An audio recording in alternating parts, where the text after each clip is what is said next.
Chapter 51-56. When Xiaohua talked about the three continents, the Yi-Lin continent, and the 10,000 demon realm, the disciples of the 10,000 Thunder Valley were fascinated. They really didn't expect that the Xiaoyu continent, which was like the whole world in their eyes, was just a corner of the Yi-Lin continent, a lost place, and the whole Yi-Lin continent was one of the four continents.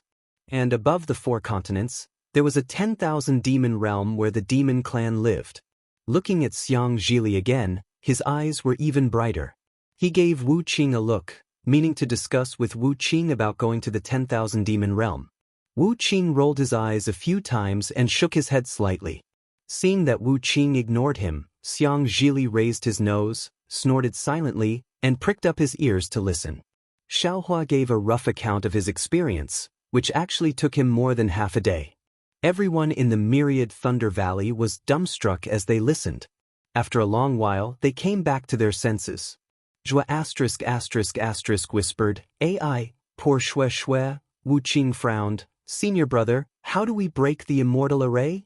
Xiaohua shook his head and said to Wu Qing, "The so-called immortal array should be made by immortals. With our strength, it's difficult to break it. At this time, I still haven't found a way to break the array. What can little brother help with?" Wu Qing asked hurriedly. Xiaohua smiled and waved his hand. "You don't have to think too much. Cultivate well and protect the 10,000 Thunder Valley. It's more important than anything." "Oh, right, you just said that the 10,000 Thunder Valley was almost cleaned up. What's going on?" "AI." Xiang Yang sighed. "Isn't it the order of the sect master?" Then Xiang Yang talked about the situation of the 10,000 Thunder Valley these years. Cui Hongshan also talked about the situation of the Imperial Thunder Sect. Xiaohua listened and sighed. However, this was the internal affairs of the Imperial Thunder Sect, and the 10,000 Thunder Valley was fine now, so Xiaohua didn't say much. Xiang Zhili thought about it for a moment and also reported about his, Wu Qing's, and Cui Yingying's training in the Flame Forest Swamp, their opportunity to find the Lightning Beast's nest, and even their cultivation in the Imperial Thunder Sect. This was the first time the disciples of the 10,000 Thunder Valley heard of these things. Zhuo Wu Qing and the others were really happy for the three. After everyone finished speaking, Xiaohua looked at Cui Hongshan and asked, "When I left the Imperial Thunder Sect, I saw Zhenhua. Is he still here?" Cui Hongshan did not hesitate as he shook his head and said, "Of the first team that participated in the Great Sword Dao battle, other than Bai Sugu who had cultivated to the Aurus Core stage, the others such as Zhen Minghui, Su Qing, Zhenhua, and Qiu Su had all stagnated at the late stage of foundation establishment. They had not broken through until the end of their lives. As for Baisu Valley, they have only cultivated to the early stage of the Golden Core realm. They seem to have fallen 100 years ago. Alas, cultivation is too difficult." Dui Qiming looked around and said, "Let's not talk about Dui Ling and Ming Mao from back then. Even the disciples of the myriad Thunder Valley, Zhen Fengjie, Yun Qing, Zhen Yaoyong, Ting Tao, Zhen Tingmu, Zhen Xuanfeng, Jianghu, Zhen Exen, and Fan Yuming have all perished long ago." Hearing Dui Qiming talk about her disciple, Yan Qinglian also felt sad. She nodded and said, "Junior sister is right. 1,000 years is enough to change a lot. We are lucky to have embarked on the path of cultivation, but it is also sad." "That's right." Zhua **** suddenly thought of something. "Sun Shu from the Sun Lei Palace often comes here. She seems to have also reached the middle stage of the Golden Core realm." Xiaohua smiled and replied, "When Disciple returned to the Xiaoyu continent, Disciple has already met Martial Uncle Sun Shu and Martial Uncle Zhen Qing." "No wonder."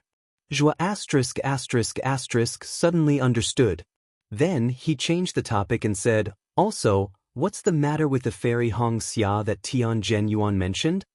Xiaohua didn't know whether to laugh or cry. He hurriedly said, "Master's wife will know about this matter in a few days. Disciple won't be tired of talking about it." "Oh, that's right. How many disciples are there in the myriad Thunder Valley now?" Actually, the disciples of the myriad Thunder Valley were all inside the Immortal's cave. Xiaohua immediately knew with a sweep of his divine perception that he was just trying to change the topic. Xiang Zhili understood this the best. He hurriedly shouted, "Disciples, quickly come and pay your respects." The disciples didn't dare to be negligent. They hurriedly got up, walked to Xiaohua and respectfully saluted him. Xiaohua smiled and helped them up one by one. At the side, Xiangyang also gave a simple introduction.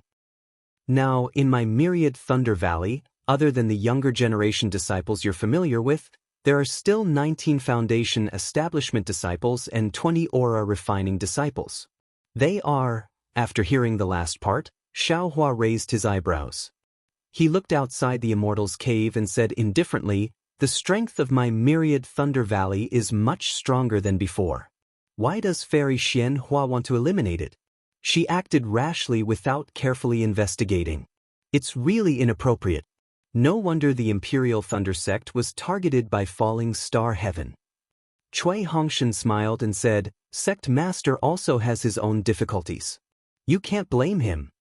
Fairy Xianhua has difficulties. What about Qian Diheng?" Xiaohua said coldly, "My myriad Thunder Valley is so poor. He is in charge of a chamber of commerce and is overflowing with wealth. How can he ignore my myriad Thunder Valley?" Xiang Zhili smiled slightly.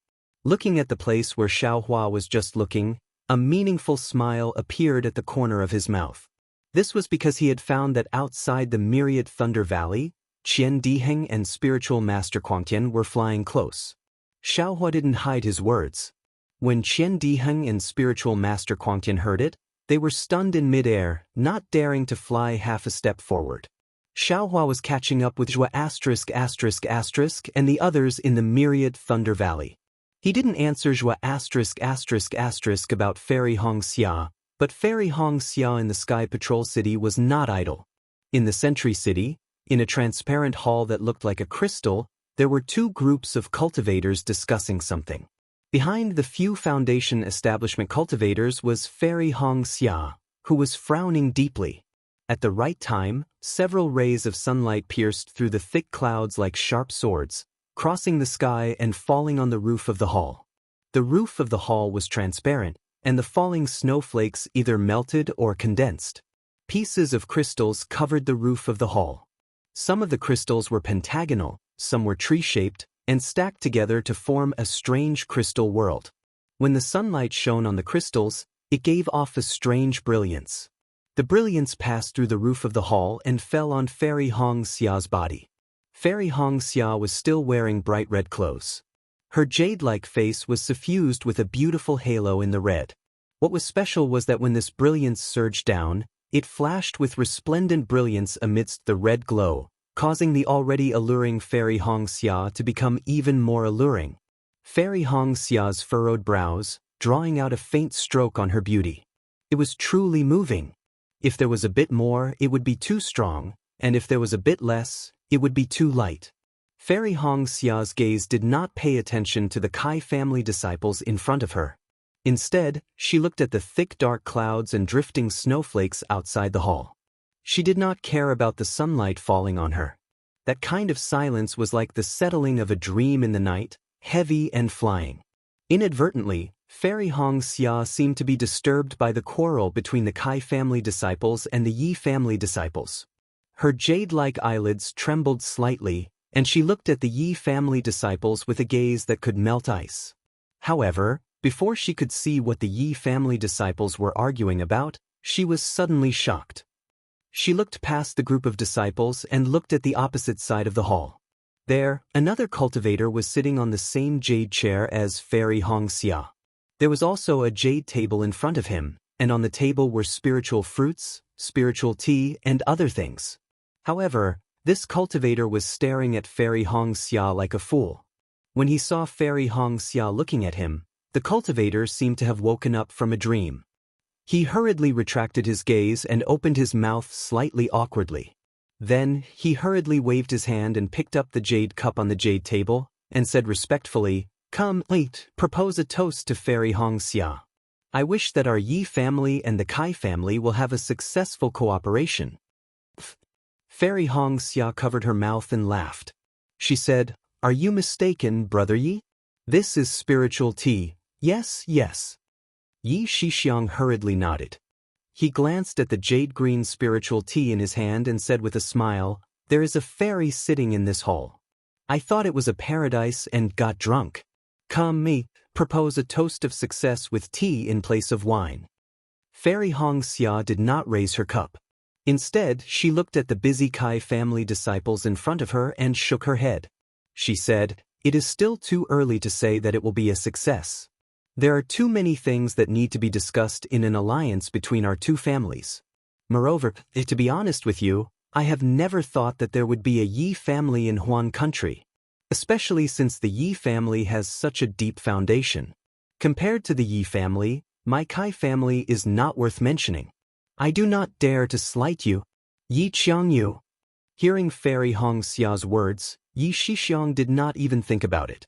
He frowned and said, "Have you forgotten the family head's instructions? Liang's Kai family is the first family that my Yi family and a Dao cultivator family have joined hands. We can simplify all the conditions and do things at our convenience. I am tired of hearing you haggle over every little thing." Yes, young lord, please calm down." When that cultivator heard Yi Qiangyu, sweat immediately appeared on his forehead. He hurriedly turned and bowed to Yi Shixiang. "This subordinate understands. This subordinate is used to it." Fairy Wuxia smiled. Under the annihilation of the sunlight, she really looked like a blooming epiphyllum. Yi Shixiang was stunned again. He then heard Fairy Wuxia raise her jade cup and said, "Many thanks for fellow Taoist Ye's care. Fellow Taoist Yi, please. Cough, cough." Yi Shixiang coughed lightly again and raised his cup. "There is no need to thank me. This is all because Fairy has managed the Kai family well and has fallen into the eyes of my Yi family's family head. This subordinate did not help Fairy at all. Fairy, please." As he spoke, Yi Shixiang and Fairy Wuxia raised their cups and drank. While the sword boy was pouring tea, Yi Shixiang probed, "Fairy, there is something that this subordinate has some doubts about. I don't know if I should ask." Fairy Wuxia glanced at the Kai family's disciple who had a joyful expression and was discussing the details with the Yi family's disciple in a low voice. She smiled and said, "Our two families are about to form an alliance. What else is there to say? Fellow Taoist Yi, please speak. Cast a monthly vote, cast a recommendation vote, collect it, tip it, and thank you for all forms of support." Chapter 51-57. Oh, it's like this. Yi Shixiang didn't dare to look at Fairy Wuxia.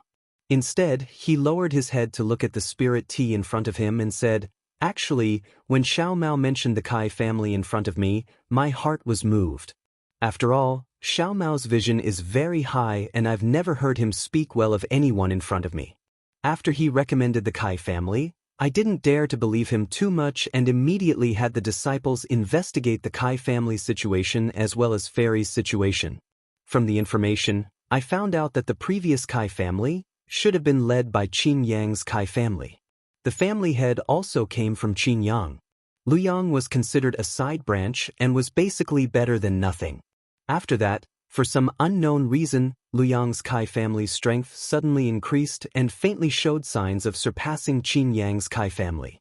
After Qin Yang's Kai family found out, they seemed to want to suppress Lu Yang's Kai family. However, before they could do anything, Fairy stood out and dealt with Qin Yang's Kai family with thunderous methods and even the other branches of the Kai family. Fairy Wuxia smiled and said, "Fellow Taoist Yi is very meticulous. If I didn't deliberately investigate these matters, it really wouldn't be easy to find out. If I remember correctly, Fairy didn't take charge of the Kai family in the beginning. Instead, you chose an elder of Qin Yang's Kai family to do it for you." Yi Shixiang continued, "But later on, Fairy's strength increased by leaps and bounds.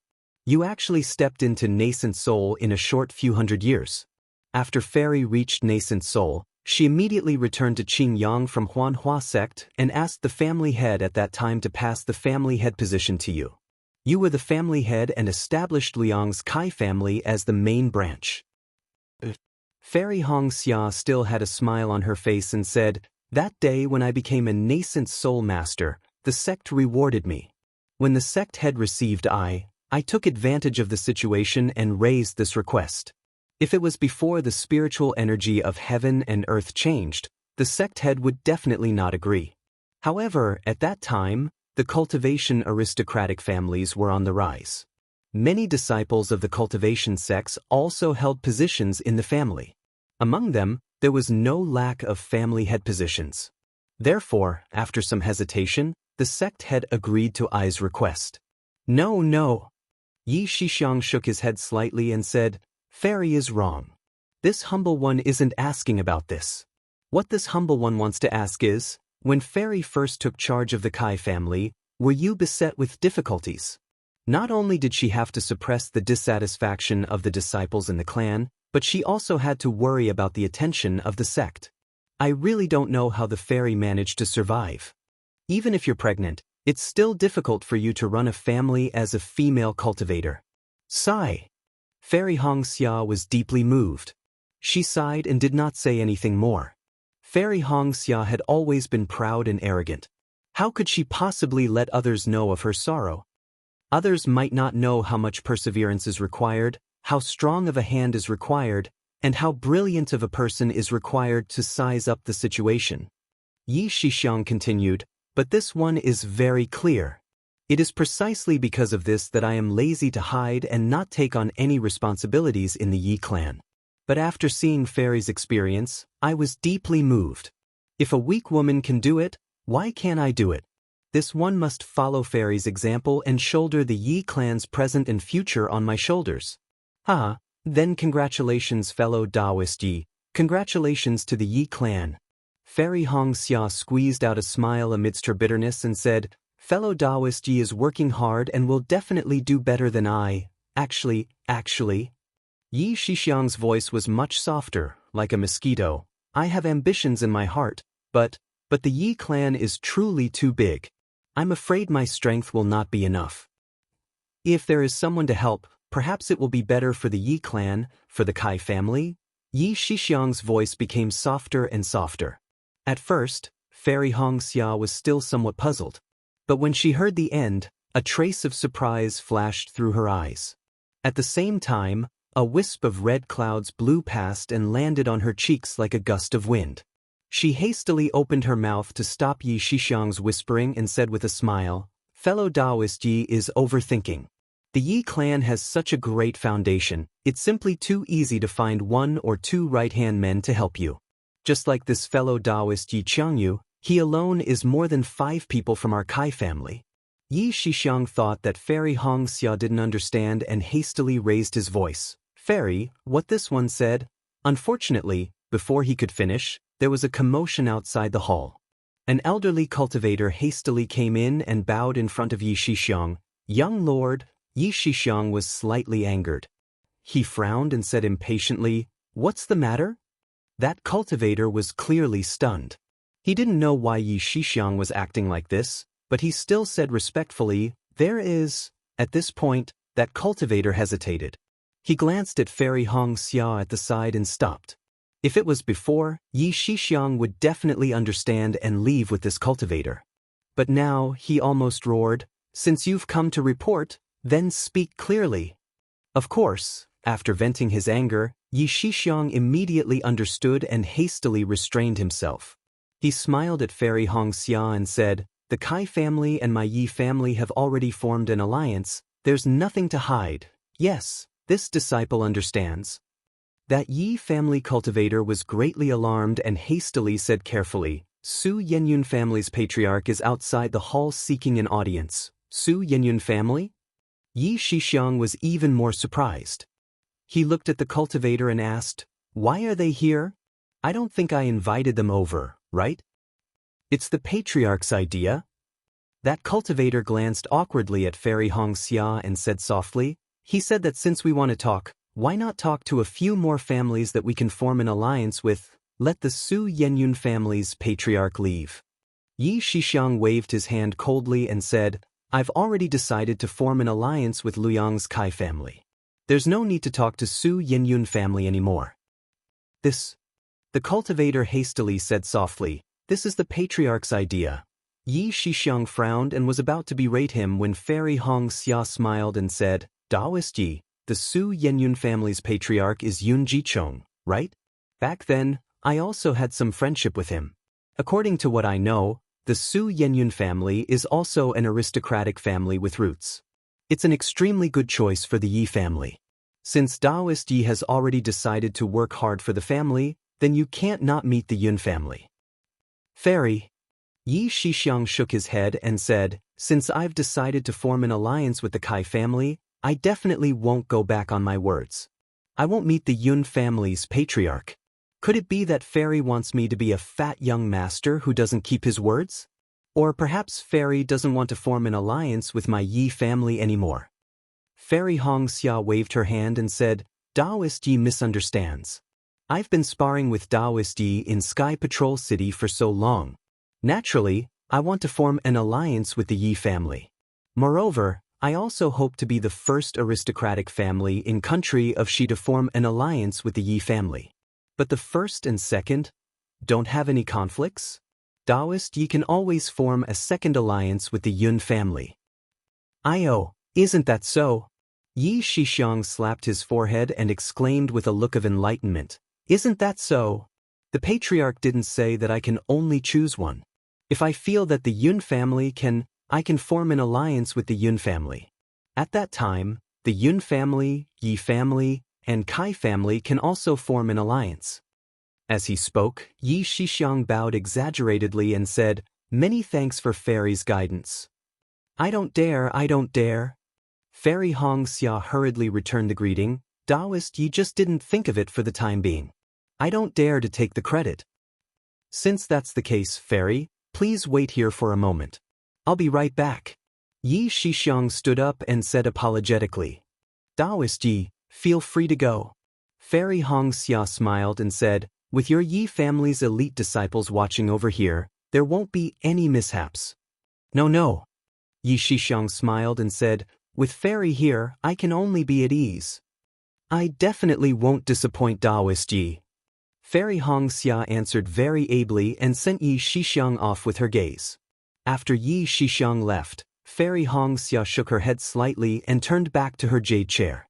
Just as she was about to place her attention on the disciples who were discussing the details, another figure quietly entered the hall. Fairy Hongxia was startled and looked over.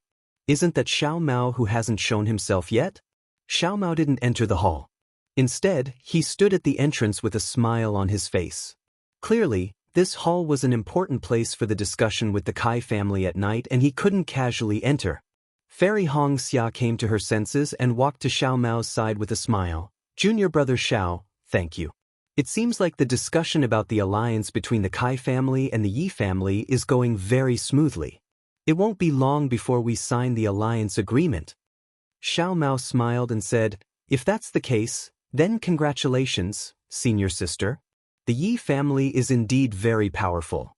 If the Kai family can form an alliance with the Yi family, it will be very beneficial for the Kai family's future development. Isn't this all because of your recommendation? Fairy Hongxia seemed very happy and said, after this matter is settled, I have to thank you. Senior sister, why are you being so courteous with me? Xiao Mao hurriedly waved his hand and said, besides, it's just a small matter for me. The most important thing is the Kai family's strength and senior sister's methods. Hearing this, Fairy Hongxia suddenly thought of Yi Shixiang's words. She frowned slightly and opened her mouth to say something. However, Xiao Mao didn't notice Fairy Hongxia's frown. Instead, he looked into the hall and transmitted his voice. Senior sister, I have something to discuss with you. Please come with me. Fairy Hongxia was stunned and smiled. Xiao Mao, the matter of the alliance agreement will be discussed by the disciples. I am also bored in this hall. Is there a place to breathe some fresh air nearby? Oh, is that so? Xiao Mao pretended to ponder. After a moment, he smiled and said, what a coincidence. I know of a bird's eye view nearby.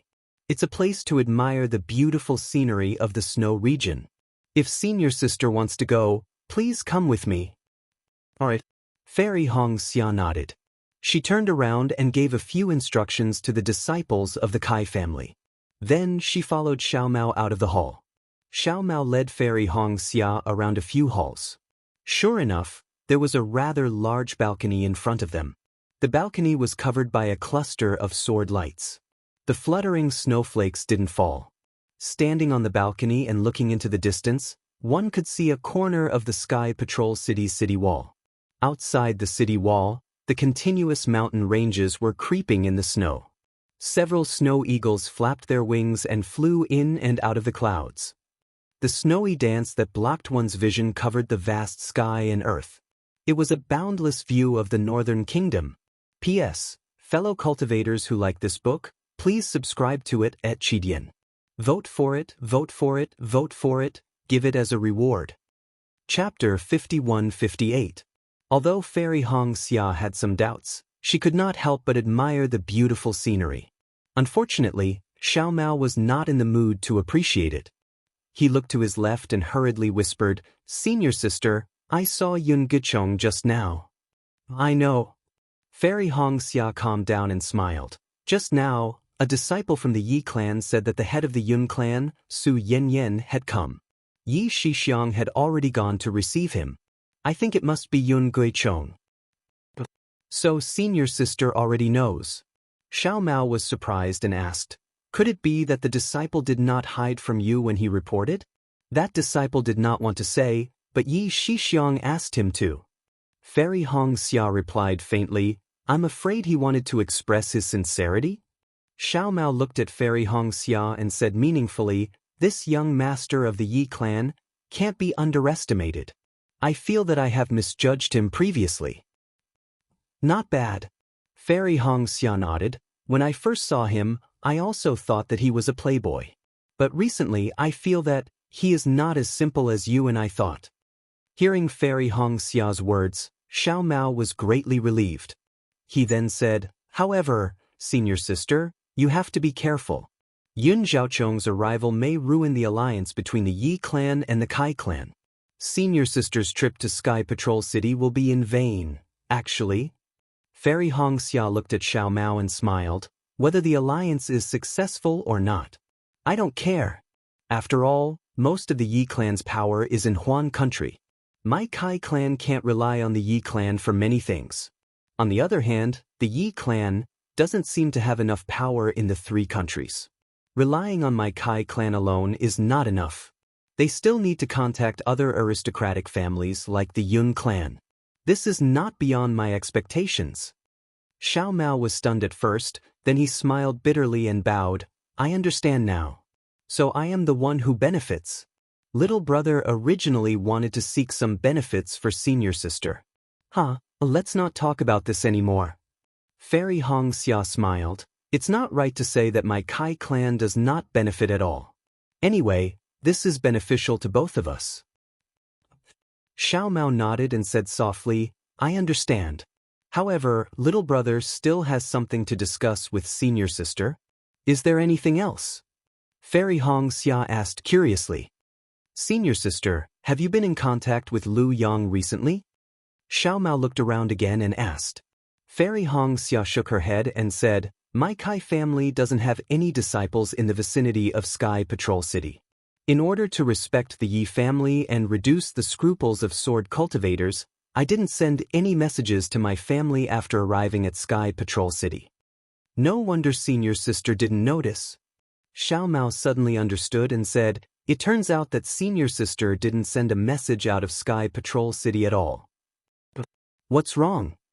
Fairy Wuxia was shocked. "Junior brother Xiao, what happened? Maybe I'm being paranoid." Xiao Mao smiled apologetically.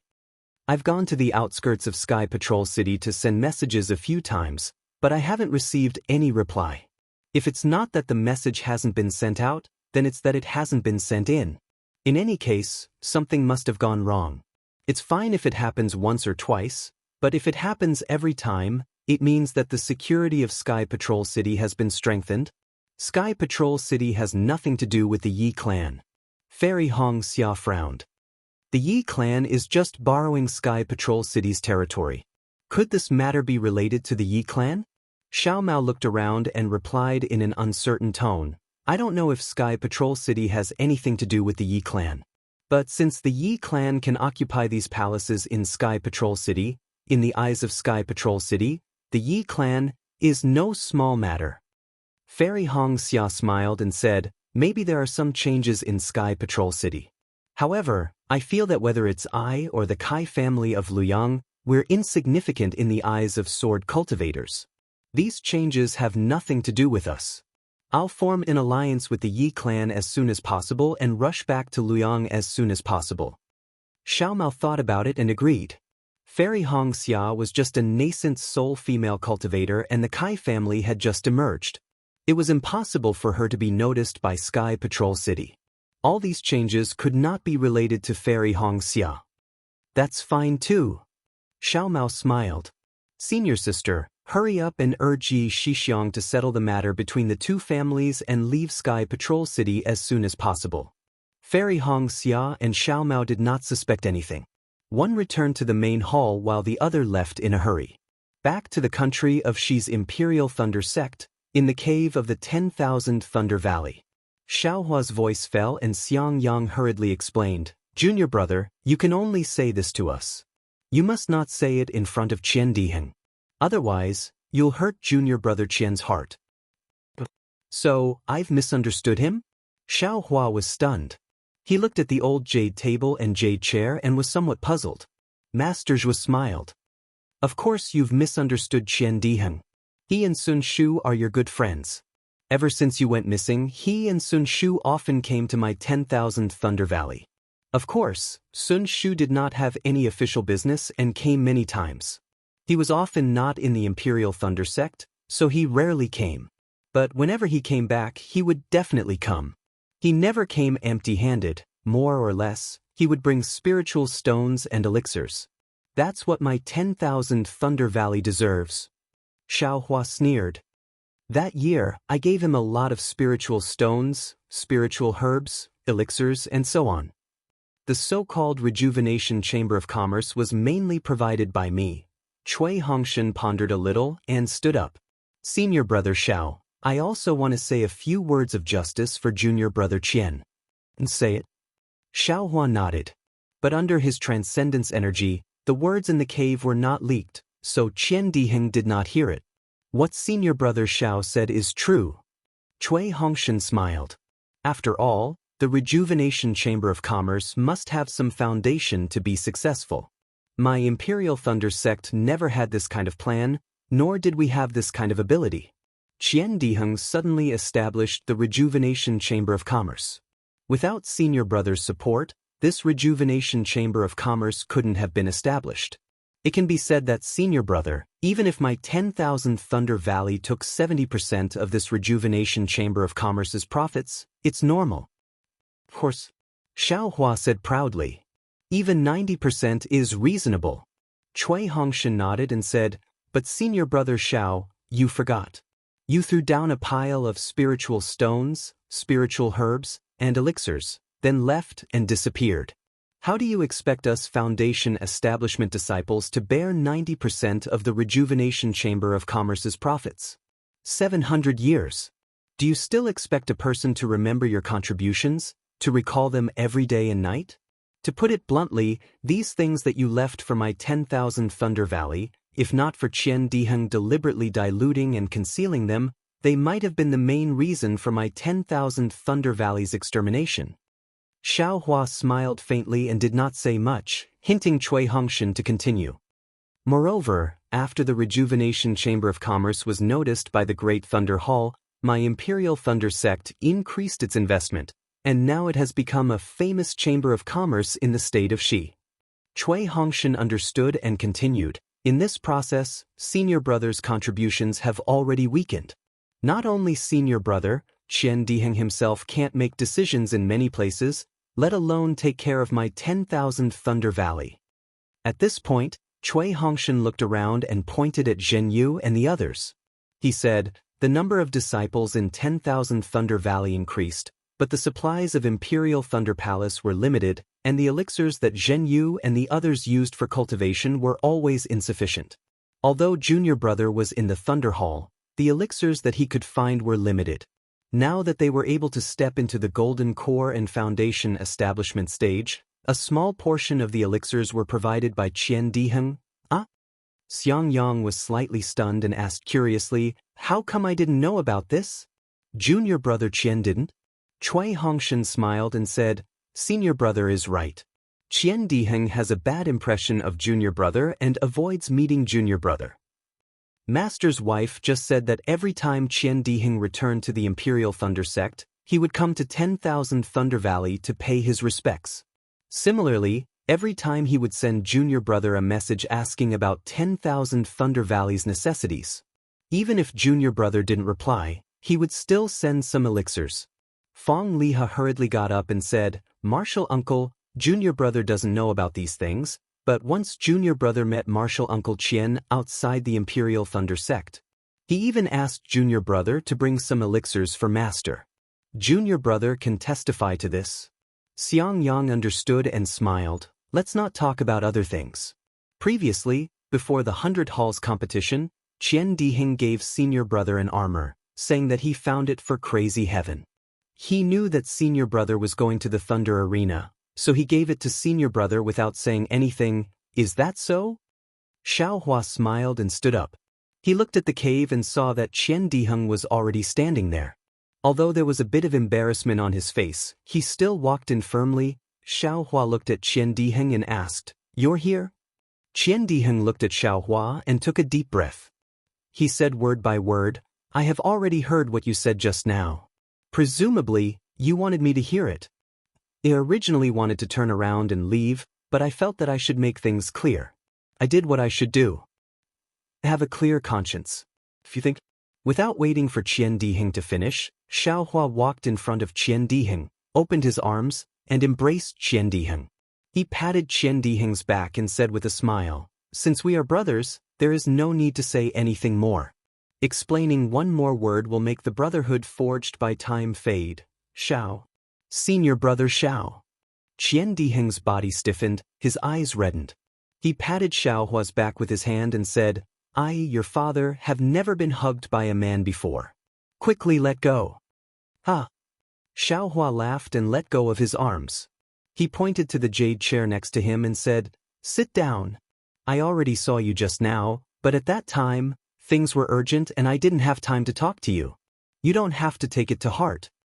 But Qian Diheng saw that Xiaohua didn't have the kind of power he had just seen. Whether it was his bearing or speech, it was the same as it was 1,000 years ago. He nodded with a smile and sat on the jade chair without being too polite. "You're late." Xiaohua smiled and raised his cup. "I have already finished talking about my experiences in these years. I don't want to say it a second time. If you want to know, you can ask senior brother and the others. Come, it's been hard for you to take care of my myriad Thunder Valley all these years. Let me give you a toast. P.S. Fellow Taoists who like this book, please go to Qidian to subscribe to support, vote for a month, vote for a recommendation, collect, reward, and thank you for all kinds of support." Chapter 51-59. If it's because of this, I don't want to drink this cup. Qian Diheng took the jade cup and smiled, "Because this is what you entrusted me before you left, and this is what I should do. This cup should be to congratulate you on your safe return." "Good brother." Xiaohua smiled and said, "Let's drink this cup first." But Qian Diheng didn't say much and opened his mouth. The spirit wine brewed from the Immortal peach entered his stomach. In a flash, Qian Diheng's eyes widened. Without putting down the jade cup, he shouted, "Brother Xiao, what kind of spirit wine is this? How much do you have? Damn it, if this wine is placed in the auction..." "Don't worry." Xiaohua smiled and looked at this little miser. He pointed at the Immortal peach that the refinement disciple gave to Qian Diheng and said, "Try this first. What kind of good thing is this?" Qian Diheng couldn't wait to pick it up. He first smelled it and said, "If it's auctioned, I'm afraid it will cost 10 upper-grade spirit stones." Then, Qian Diheng ate the Immortal peach. This spirit fruit. Qian Diheng naturally ate a lot of spirit fruits. When he ate the Immortal peach, he immediately understood that it was extraordinary and exclaimed, 10 spirit stones is not enough, but at least 100. This. Xiaohua snorted and said, "Really ignorant. This thing can replenish one's lifespan and is comparable to the rejuvenation pill. 100 upper-grade spirit stones is nothing." "No way." Qian Diheng was stunned. In a flash, his figure flashed and appeared next to Xiaohua. he said shamelessly. Brother, how many more immortal peaches do you have? Let's talk. Give some to my Rejuvenation Chamber of Commerce? Oh, don't forget, the Rejuvenation Chamber of Commerce is also yours. With these immortal peaches, the Rejuvenation Chamber of Commerce will become the #1 Chamber of Commerce in the Dawn Rain continent. Looking at Qian Diheng's unscrupulous appearance, Xiaohua smiled and shook his head. Besides me, the other one is Immortal Emperor Go Qin from the Immortal Palace. This kind of heaven and earth spirit item cannot be sold. Immortal Palace? Immortal Emperor Go Qin? Qian Diheng didn't understand and scratched his head. Who is that? A place that is 100 times more powerful than the Immortal Alliance. Xiaohua said with a smile. When you go back and ask Junior Brother Cui and the others, you will know. There are 3 huge continents there, with Zhai Xing Lu, Luo Yi Merchant Alliance, and other merchant alliances that are 1,000 times bigger than your return of Spring Chamber of Commerce. Oh my!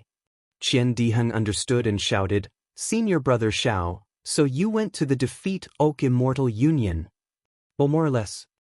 Xiaohua was too lazy to explain, and only said, if you want to establish the Grand Rejuvenation Chamber of Commerce, then you can cooperate with my Fortune Gate in the future. The star-plucking pavilion you mentioned earlier is my Fortune Gate's business union. As for these immortal peaches, even Zhai Xing Lu cannot sell them. You should take advantage of the current situation and eat more. I understand. Qian Diheng said as he instantly floated back to his seat. Holding 2 immortal peaches in his hands, he took a bite from the left and a bite from the right. After he finished eating, he stuffed a few more into his bosom. Finally, he looked at Xiaohua and asked, Senior Brother, do you have any more? No more. Xiaohua looked at him snappily and raised his hand to give him a jade token. He said, this is your brother's token. In the future, you can use this to contact my Fortune Gate's sect master and discuss matters regarding the Chamber of Commerce. I haven't eaten enough, Senior Brother. Qian Diheng took the jade token and looked at Xiaohua somewhat shamelessly. He whispered, can you give me a few more? Junior Brother Qian, I have some here. Xiang Yang was obedient and hurriedly took out the immortal peaches on his jade table to give to Qian Diheng. Xiang Zhili hurriedly stopped him and said, Father, don't mind Martial Uncle Qian, he already stuffed 3 immortal peaches into his storage pouch. Martial Nephew you are also a nascent soul ancestor. Qian Diheng dragged out his tone and said, why don't you empathize with Martial Uncle, a Golden Core disciple? Even if you don't empathize with Martial Uncle, you should empathize with Martial Uncle's Dao companions. Xiang Zhili even raised his voice and pretended to be surprised. It can't be, Martial Uncle Qian, you actually have 3 Dao companions? Cough cough. Qian Diheng coughed a few times and said, lower your voice, 3 immortal peaches, isn't it not enough to share? Fifth. Xiang Zhili laughed and said, your body is really good. Although Xiang Zhili said so, Xiang Yang still gave the immortal peaches on the jade table to Qian Diheng. Qian Diheng accepted them without saying anything and then sat down with satisfaction. Zhua *** is very happy. Looking at the other disciples of Myriad Thunder Valley in the cave, she said, children, you all have worked hard. This old one has made the decision. Today, everyone will get 3 immortal peaches. You must finish them all. Master's wife? Xiaohua said with a bitter smile, you are so generous, making things difficult for this disciple. You have also given away the remaining stock. Zhua *** smiles and said, who asked this old one to be your master's wife? Xiaohua smiled and took out some immortal peaches from the space, adding a few more immortal peaches in front of everyone. However, there was none in front of Qian Diheng. It seems that Xiaohua did it on purpose. Senior Martial Brother Xiao. Qian Diheng said with a sad face, it can't be, right? Your family only needs these 3 immortal peaches. AI, Junior Martial Brother Qian, even the landlord doesn't have any extra food. Xiaohua said sincerely and stood up again, looking outside the cave. In just a moment, Zhen Qing and Sun Qian came in with Sun Shu. Sun Shu walked a few steps forward and bowed to Zhua ****. Greetings to Martial Uncle. Zhua ****'s face showed a smile. She walked down from the top and helped Sun Shu up, saying, I just heard from Xiao Hua that before he returned to the Imperial Thunder Sect, you had already met. This is fate. Martial uncle? How could Sun Shu not know Zhua ****'s plan? After Zhen Qing and Sun Qian finished greeting Zhua ****, he changed the topic with some embarrassment and said, You didn't see senior martial brother Zhao's power that day, ah? Facing two nascent soul cultivators, he didn't even bother to make a move and only sent his own disciples to kill them. Oh, also, do you remember the last two most powerful weapon cultivators in the sword battle? They didn't even have the power to fight back against senior martial brother Xiao. I know. Zhua **** was happy to hear this. His train of thought was obviously led astray by Sun Shu. He said with a smile, What you said doesn't count for much. You didn't see in front of the guest pavilion that Xiao Hua killed the Immortal Alliance's deputy alliance leader Luo with one palm and forced Sun Yunzi of the Shanghua sect to commit suicide. While the two female cultivators were chattering, Zhen Qing and Sun Qian finished greeting Xiao Hua.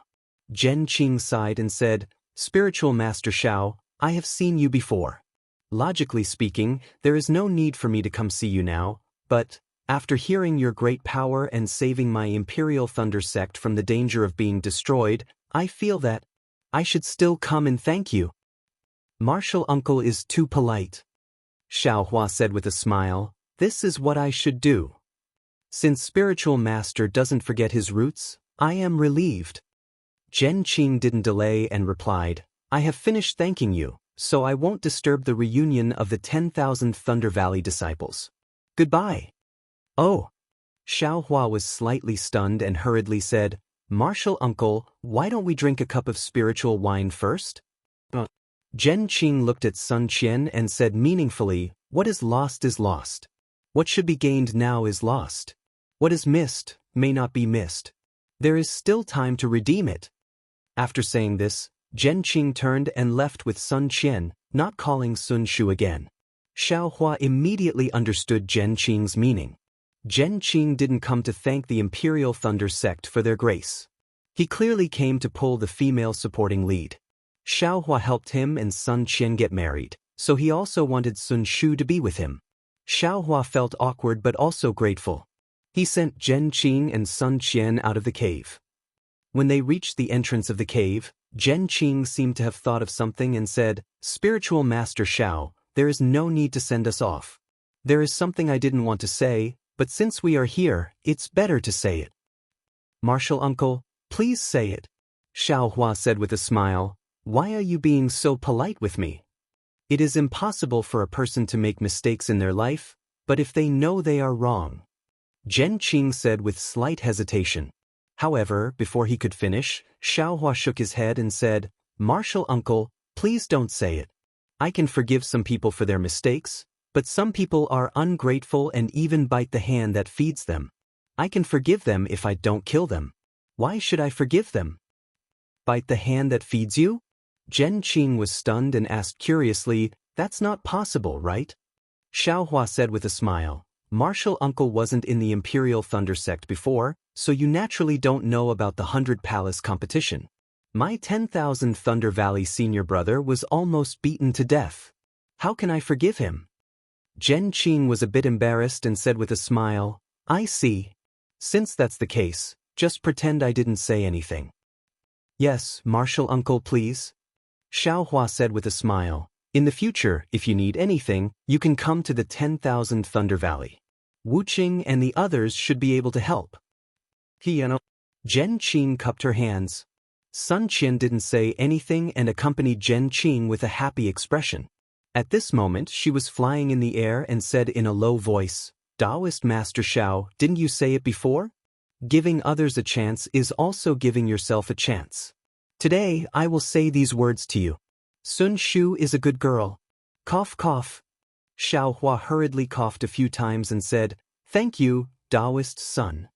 After sending Zhen Qing and Sun Qian off, Xiao Hua coldly looked at the distant sky and then turned around and entered the cave.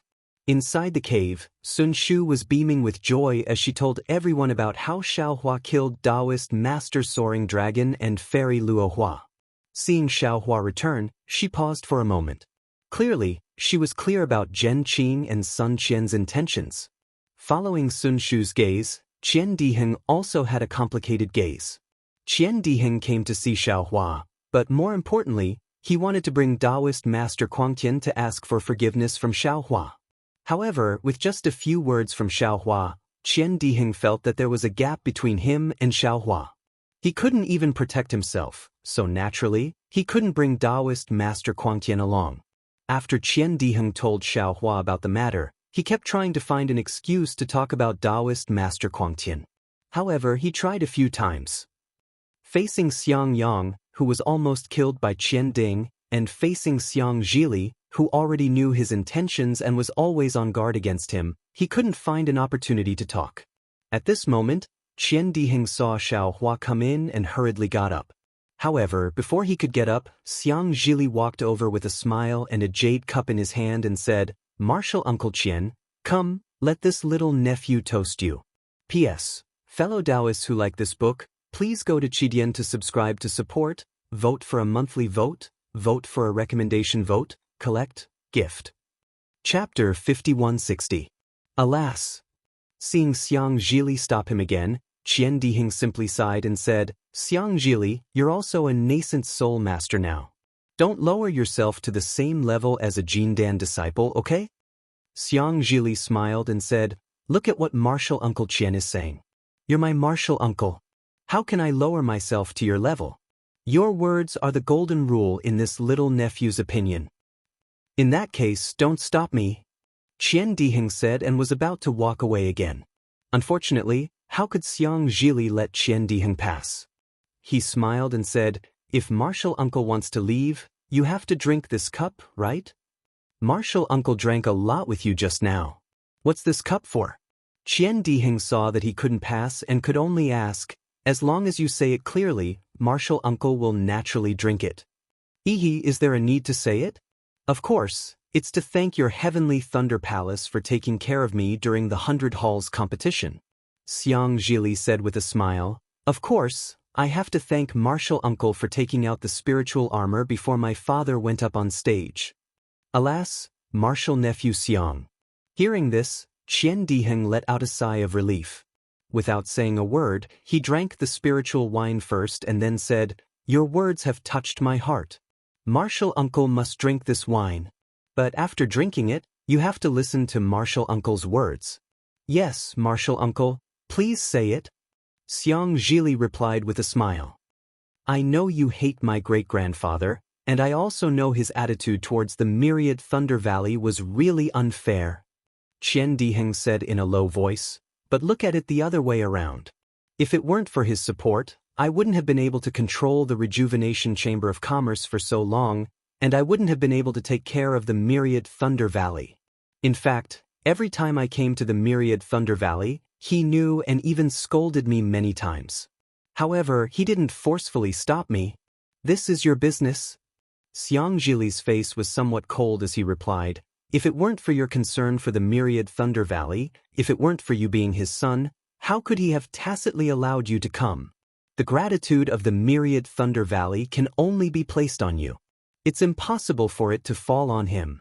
Martial Uncle Qian, think about it. After the 100 Halls competition, what did he say? Did he ever regret it? In the battle for the Palace Lord of the Heavenly Thunder Palace, wasn't he still planning to join forces with Bai Fei to defeat Wuqing first? If my foster father hadn't returned to the myriad Thunder Valley, would he have come here to beg for forgiveness?" This. Qian Diheng opened his mouth and wanted to say something, but Xiaohua walked over with a smile and said, "Brother, I already know about this matter. Let's not talk about anything else. Previously, Taoist Kuangtian gave you face and didn't make things difficult for Taoist Kuangtian. From now on, I, Wuqing, Li, and the other disciples of Myriad Thunder Valley will also give you face and not make things difficult for Taoist Kuangtian. Is that enough? He treated my eldest senior brother like that. It's already good enough that we didn't make trouble for him. If you want me to forgive him, I'm sorry, brother. I haven't cultivated to that level yet. Speaking up to here, Xiaohua hurriedly urged. You should hurry up and stop him from coming in. Don't engage in some shady business of offering a humble apology. Otherwise, it wouldn't look good for everyone. Sigh, I understand. Qian Diheng got a clear answer from Xiaohua and sighed. I will go now. As long as senior brother promises not to make things difficult for my great-grandfather in the future, I will be satisfied. Hee, you can rest assured about this. Xiaohua patted Qian Diheng's shoulder and said, I have already cultivated to this level. As Xiaohua expected, Qian Diheng didn't return after going out. He must have gone to accompany Taoist Quangtian. Regarding Taoist Quangtian, Xiaohua couldn't say how he felt. If he repaid kindness with enmity, it wouldn't be so serious. But if he only said that he was a wolf of the mountain, it would be whitewashing him. Just based on the fact that he asked Qian Diheng to be ruthless in the 100 Halls competition, Xiaohua wanted to cripple his cultivation. However, there was a Qian Diheng between the 10,000 Lightning Valley and Taoist Quangtian. In any case, Qian Diheng was very good to the 10,000 Lightning Valley, so Xiaohua couldn't be ruthless. Moreover, although the Imperial Lightning Sect had avoided a calamity, they had lost 30% of their disciples. They really needed a nascent soul realm master like Taoist Quangtian to step forward. Xiaohua couldn't destroy Taoist Quangtian for the sake of the Imperial Lightning Sect. Since he couldn't deal with Taoist Quangtian, then he might as well not meet him. Only Taoist Quangtian could bear the consequences. In the future, the Dawn Rain mainland would be the Fortune Gates world. If Taoist Quangtian really wanted to poke a hole in the sky, the Fortune Gates disciples would kill him. Xiang Yang had been paying attention to Xiaohua's conversation with Qian Diheng. Seeing that Qian Diheng had left, he hurried over and asked in a low voice, Junior brother, is Taoist Quangtian here? Xiaohua clearly heard that this junior brother was definitely not junior brother Xiao. It was the same name Xiang Yang had always called him when he met him in the past. Xiaohua smiled faintly and said, Isn't that obvious? Qian Diheng came to the 10,000 Lightning Valley for this. No. Xiang Yang laughed and said, I know junior brother Qian's character very well. He mainly came to see you. As for Taoist Quangtian, he just misunderstood my 10,000 Lightning Valley. Xiaohua sneered and said, He can misunderstand me, but he can't take his anger out on the 10,000 Lightning Valley. This kind of narrow-minded person won't be able to achieve anything great. Xiang Yang answered, The problem is, Wuxia is about to become the Heavenly Thunder Palace's palace master. Taoist Quangtian has great influence in the Heavenly Thunder Palace. Offending him is not good for Wuxia. Xiaohua waved his hand and said, Eldest senior brother, you don't need to care about this kind of thing. Offending him? Junior brother is too lazy to offend him. But you, eldest senior brother, after consuming the peach of immortality, your lifespan has been replenished. You still need to cultivate diligently and step into the nascent soul realm as soon as possible. Nascent soul? Xiang Yang smiled bitterly and said in a low voice, Junior brother, to be honest, the current Golden Core realm is something that senior brother could not even dream of. How can senior brother cultivate to the nascent soul realm with his remaining lifespan? Since that's the case.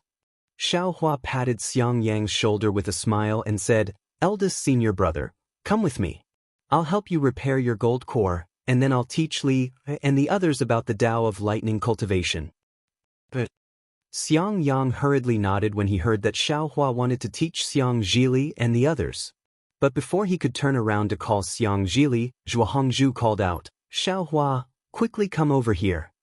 Master's wife, is there something you need? Xiaohua hurried over and asked respectfully. Zhuahongzhu shook her head and said, This old one has nothing to do, but Sun Shu has something to tell you. Xiaohua raised his eyebrows and asked curiously, Junior sister Sun, what is it? Sun Shu's face turned red, and she hurriedly took out a jade slip and handed it to Xiaohua, saying, Senior brother, on the way back to the Imperial Thunder Sect, Junior sister saw a transmission jade slip from the Dawn Rain mainland's Fortune Gate. Junior sister looked at it, and it seemed it was related to Fairy Hong Xia's engagement, so junior sister took it. Junior sister rushed over today specifically to deliver this jade slip to senior brother. This Xiao already knows about this matter. Xiao Hua's expression didn't change as he nodded. He then turned to Zhuangzhu and said, "This is the jade slip that Master Zhen Yuan gave to Disciple. Disciple has already ordered the Fortune Gate to head to Sky Patrol City." Senior brother. Sun Shu hurriedly urged, "Don't be too careless. If this matter is not handled properly, Fairy Hong Xia might be unhappy." Xiao Hua grinned and said, "Junior sister, don't worry, the jade slip clearly states that there is still a month before the engagement. With the Fortune Gate's disciples' speed, they will arrive at Sky Patrol City in less than a month." "That's good." Sun Shu was relieved and smiled sweetly. Junior sister has heard senior sister Shui praising Fairy Hong Xia. She is a good match for senior brother. I hope senior brother won't miss this wonderful marriage. "Thank you, junior sister, for your blessings." Xiao Hua smiled, but in his heart, he felt a little awkward. "Then little sister won't stay any longer." Sun Shu finished speaking and was about to leave, but Shua **** didn't wait for her to finish speaking and pulled her back. "Child, you can't go. This old woman hasn't tasted the spirit fruit and spirit wine that Xiao Hua brought back. If you leave, who will accompany this old woman?" "Hee." Xiao Hua laughed and said, "In that case, junior sister Sun, accompany master's wife to drink a few more cups. Here are some rare spirit fruits on the Dawn Rain continent. Accompany master's wife to taste them." Xiao Hua took out another storage pouch and handed it to Sun Shu. "Okay." Seeing that Xiao Hua didn't treat her as an outsider, Sun Shu smiled sweetly and accepted the storage pouch. She knew clearly that this person in front of her, she could only look at him from afar. "Master's wife." Xiao Hua reported, "Disciple has something to do and needs to rush to Sky Patrol City.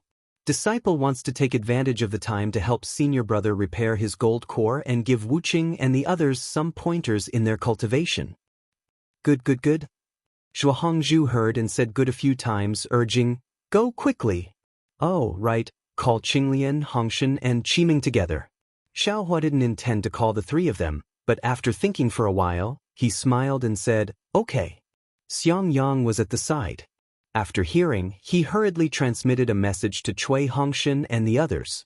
After the three of them knew, they were overjoyed and hurriedly got up. "Zhen Quan." Xiao Hua glanced and ordered, "Take care of Grandmaster and the others. I have something to tell your master and the others. Don't let others disturb us." "Yes, Marshal Uncle Xiao." Zhen Quan hurriedly got up.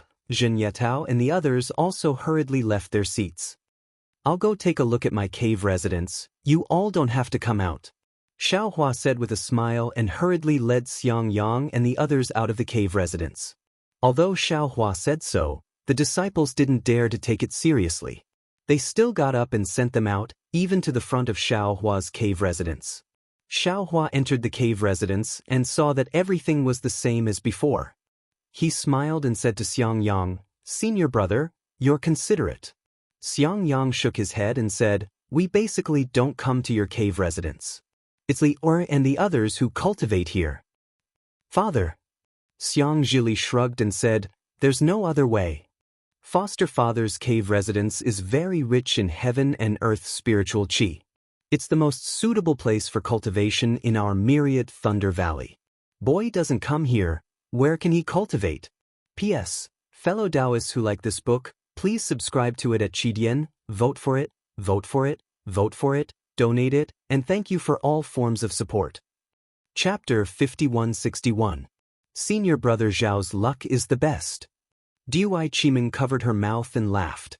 We were all worried about his life in the myriad Thunder Valley, but he actually cultivated to a level that we didn't even dare to imagine. Xiao Hua said seriously, "Opportunities always go hand in hand with danger.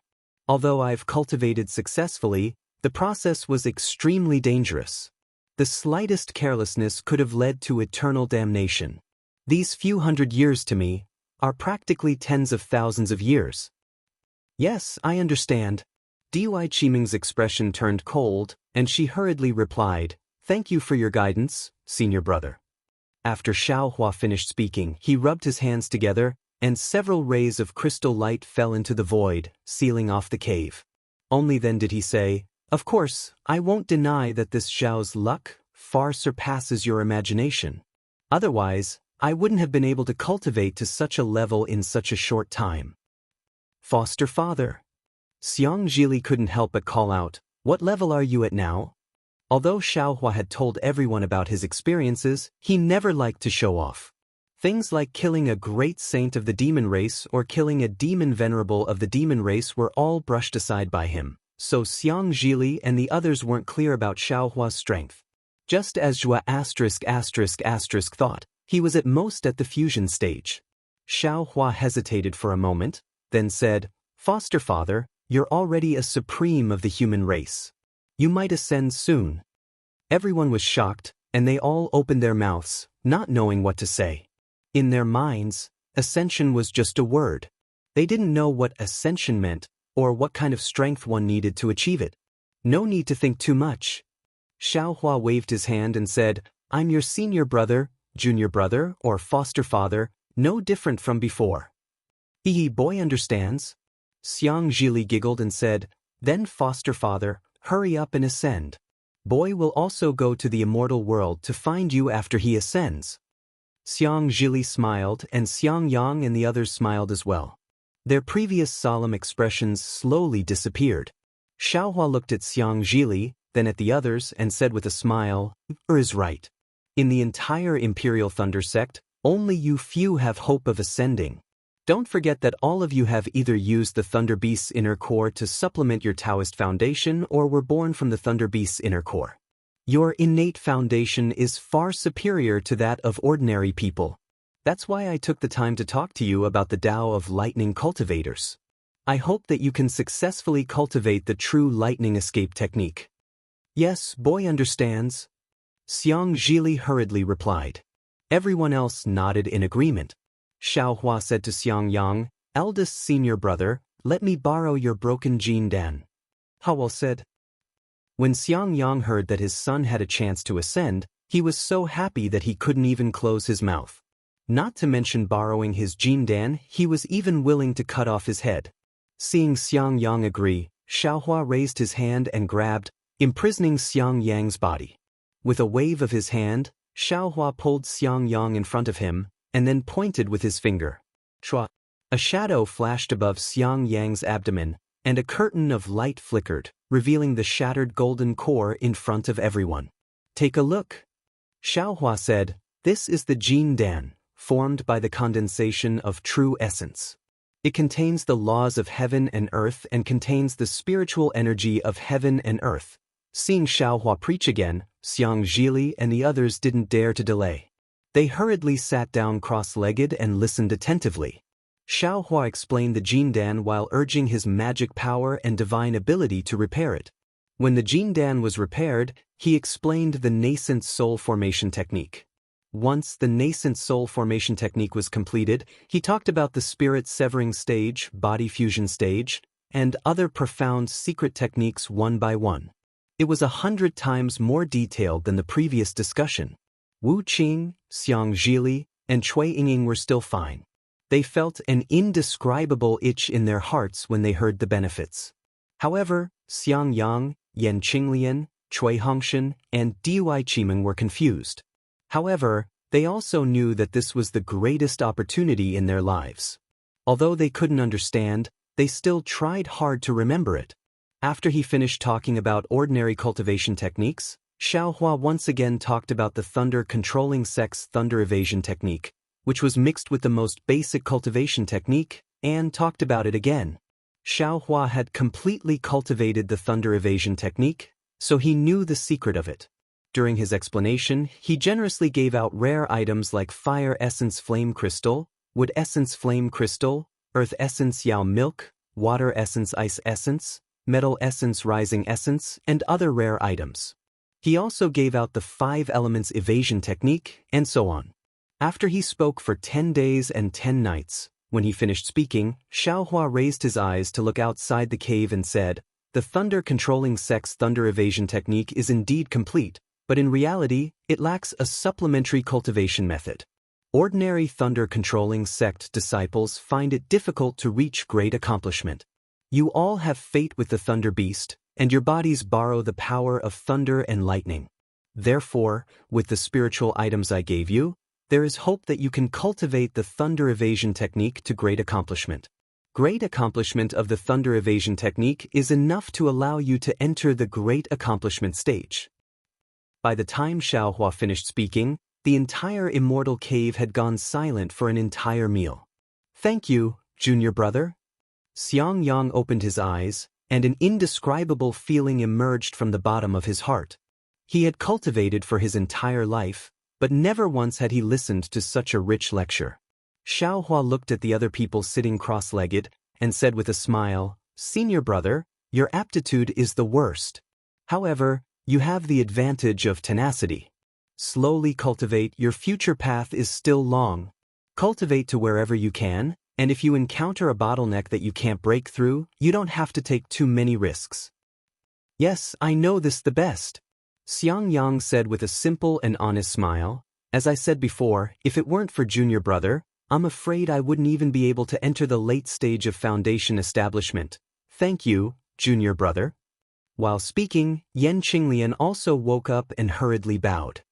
"Senior sister, no need to be polite with junior brother." Xiaohua hurriedly helped Yan Qinglian up. Yan Qinglian thought for a moment and said, "What junior brother taught me, can I pass it on to my disciples?" "Of course."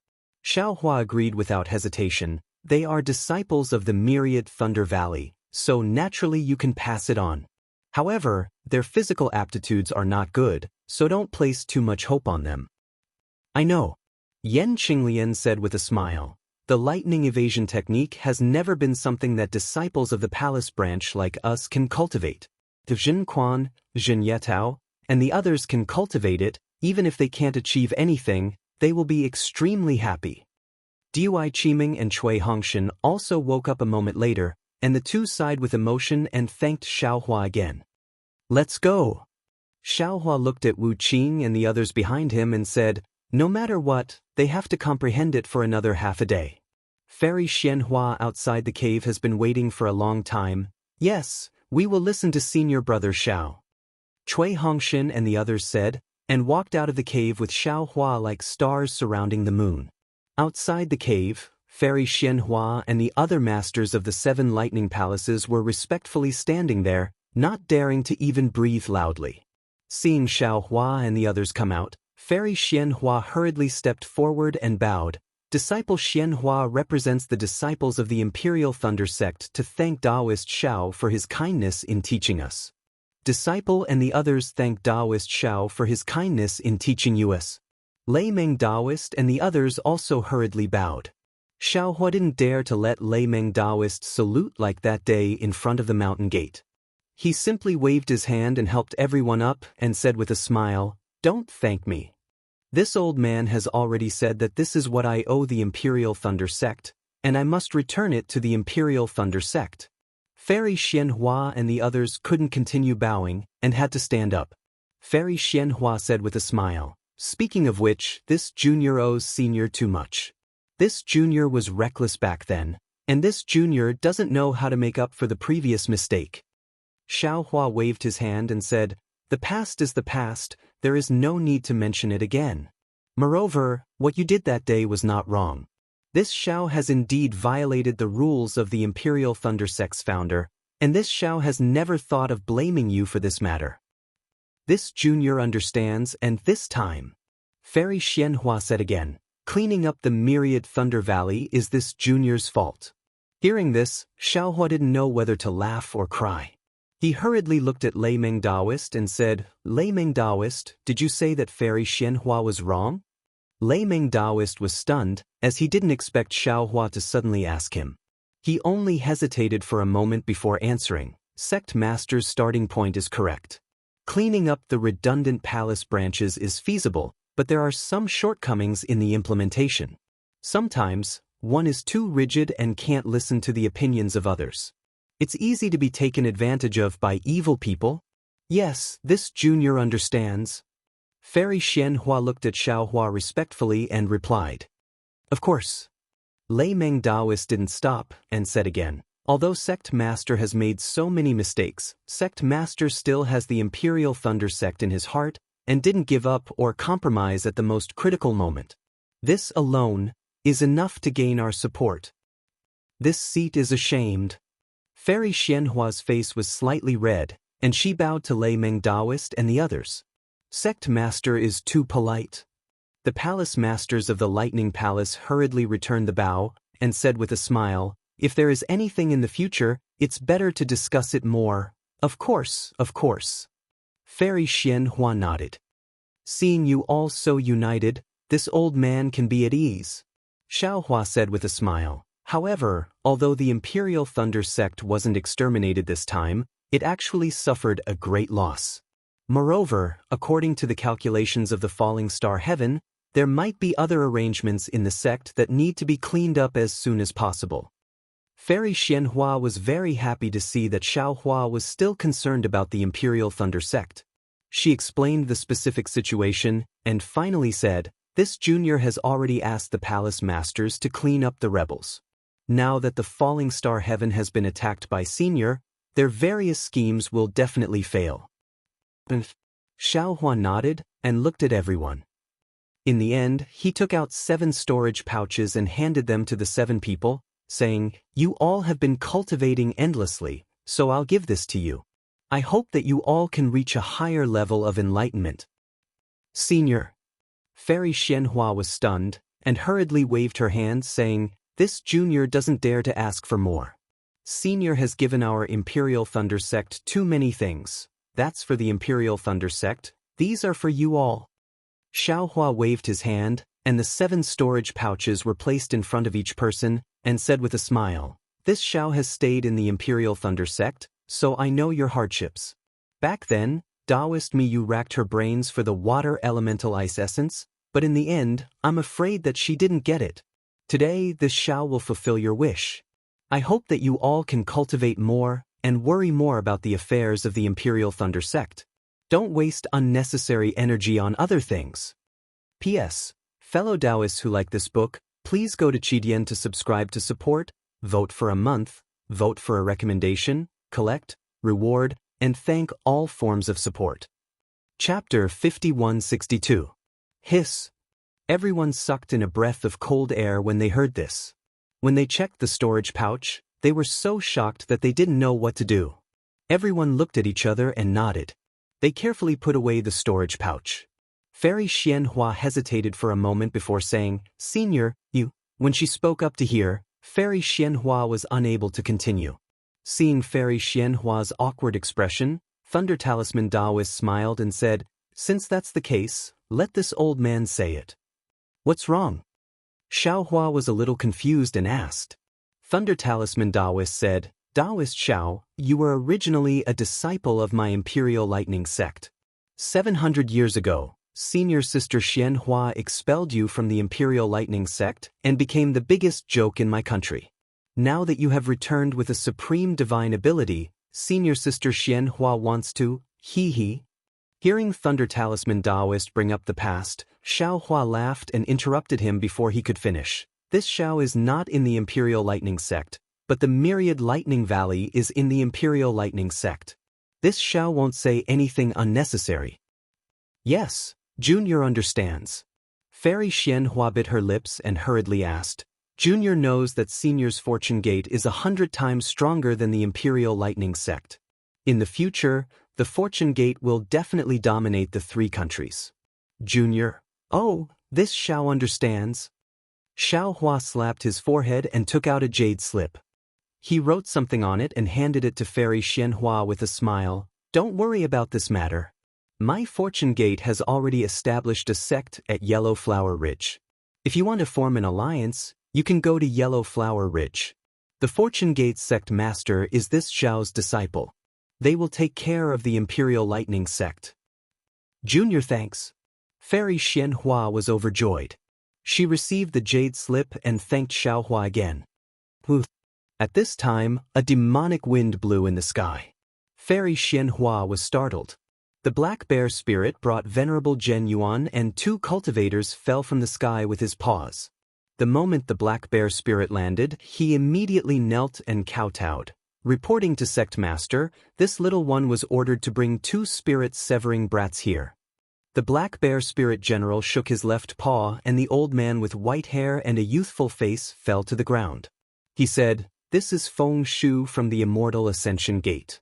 Soon after, with another shake, another middle-aged man in his 40s also landed on the ground and said, "This is Xian Lusec's Chan Si Miao." Xiao Hua frowned as he looked at the 2 of them. He didn't have any impression of them. After that, Xiao Hua raised his hand and pointed at the space between Feng Shu's brows. Feng Shu opened his eyes and saw Lord Zhen Yuan. He scolded, "Zhen Yuan, I have no enmity with you. Why did you instigate this demon bear?" "Feng Shu," Xiao Hua said faintly from behind him. "Do you know this old man?" Feng Shu was shocked and hurriedly turned his head. When he saw Xiao Hua's appearance, his expression changed greatly. Of course, his expression only changed for an instant before it returned to normal. He frowned and asked, "Senior, who are you? You still haven't given up your evil intentions. Do you think you're the only one who knows how to search souls?" Hearing this, Xiao Hua was slightly angered. He raised his hand and pointed at the space between Feng Shu's brows again. Between Xiao Hua's fingers, dark green soul strands instantly seeped in. Senior. Feng Shu turned pale with fright and shouted, "How can you search souls as you wish? When you sent Shan Zi to kill this Xiao, when you searched this Xiao's soul in the Imperial Devil Valley, this Xiao already had the qualifications to search your soul." Xiao Hua said faintly with a cold smile. His soul technique was unparalleled in the world. In just a moment he had already discovered some clues. Feng Shu had already realized something and hurriedly begged for mercy. Unfortunately, before he could say a second word, Xiao Hua had already interrupted him. "This Xiao gave you a chance. Unfortunately, you didn't know how to grasp it. It's too late now." Feng Shu naturally didn't want to give in. Golden light flashed around his body and he wanted to struggle. Unfortunately, the golden light only flashed for a moment before it was extinguished. Feng Shu suddenly realized that his body felt like it was embedded into a mountain rock. Not only could he not move his fingers, even his thoughts were about to freeze. Only now did Feng Shu suddenly realize that the black bear spirit who had previously taken him down was kneeling in front of Xiao Hua, not even daring to raise his head. "Damn it!" Feng Shu roared sorrowfully in his heart. What exactly is going on? What exactly is going on? How is this Zhang Xiaohua? How is she so powerful? If I had known earlier, I'm afraid even Feng Shu himself wouldn't know what he would have done. Because his life would end here, his reincarnation would also end here. So it's like this. Xiao Hua withdrew his soul-searching fingers and looked at Feng Shu who was paralyzed on the ground. He pinched his chin and thought to himself, so he and Chan Si Miao wanted to seize this Xiao's body and use it to resist the soul-splitting thunder tribulation. Unfortunately, he and Chan Si Miao discovered this Xiao at the same time. The 2 of them were afraid of each other, so they sent this Xiao to the Dawn Rain continent and let Master pick this Xiao up. Alas, the entanglement of karma is nothing more than that. Please refer to the outer chapter for the specific details. I won't go into detail here. Seeing Xiao Hua casually kill another soul-splitting grandmaster, Lord Zhen Yuan, Fairy Xianhua, and the others were shocked. They didn't know what kind of grudge Xiao Hua had with Feng Shu. Xiao Hua ignored them and raised his hand again, pointing at Chan Si Miao. Chan Si Miao was different from Feng Shu. He didn't curse. Instead, he looked at the black bear spirit and saw Xiao Hua. When he saw Xiao Hua, Chan Si Miao's face turned pale. When he saw Feng Shu who was paralyzed on the ground, he couldn't help but sigh. Heaven's net has a wide net, but it doesn't escape. Karma reaps what you sow. Chan Si Miao, I'm sure you still remember this Xiao. Xiao Hua asked indifferently. Yes, of course this old man remembers. Chan Si Miao nodded. However, you weren't called Xiao Hua at that time. You were called Zhang Xiaohua. And tell me, Xiao Hua asked and nodded. I'm sure you know why this Xiao captured you. Chan Si Miao saw that the matter had been exposed, and Xiaohua's strength had far exceeded his expectations. His initial uneasiness had become a reality, so he didn't hide anything. He told Chen Simiao about how he and Feng Shu met Xiaohua in the demon-resisting valley, and how he and Feng Shu's divine clone let Xiaohua be near the Yellow Flower Ridge. He even told Chen Simiao about how he found that Xiaohua's seal had loosened, and how he sent Junren Dui to investigate. Xiaohua's soul search was naturally not as detailed as Chen Simiao's. When he heard Chen Simiao's words, he nodded and said, "You are honest. It seems that you understand your situation now." "I don't care about the situation anymore." Chen Simiao shook his head. "I only feel that cultivators like us should face the tribulation of the heavenly Tao head-on.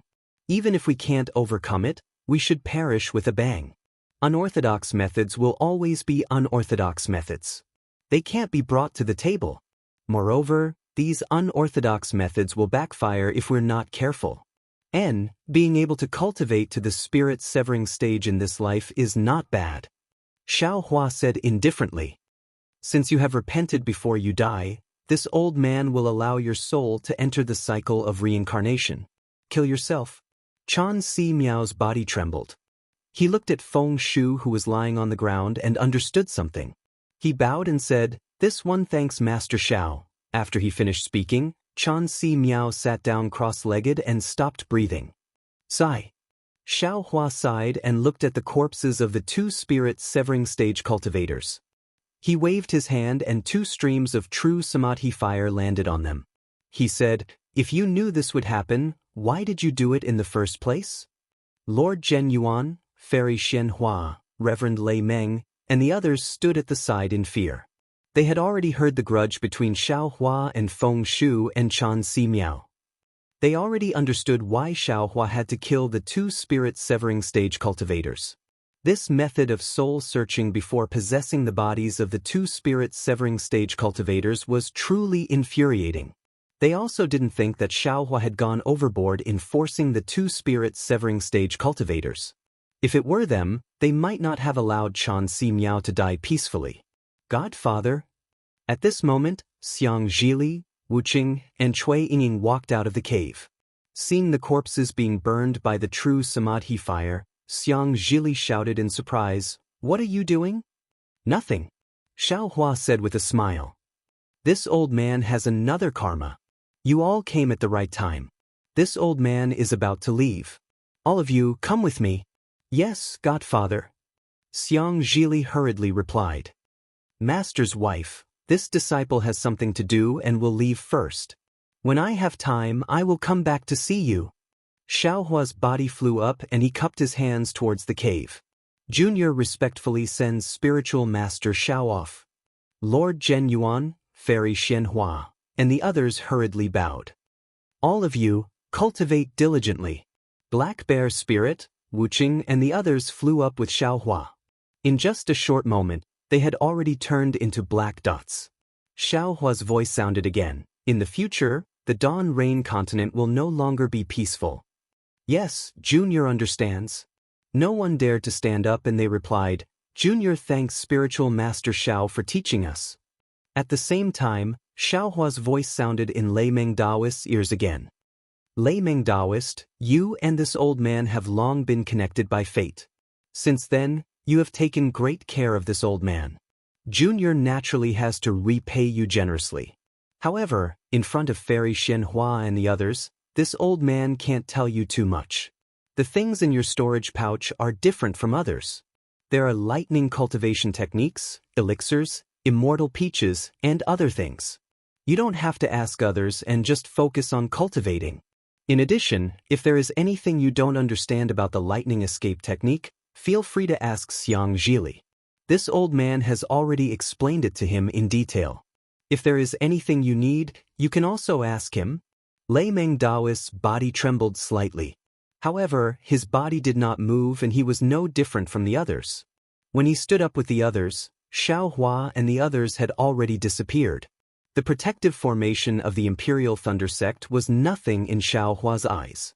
A profound expression appeared in Lei Meng Daoist's eyes.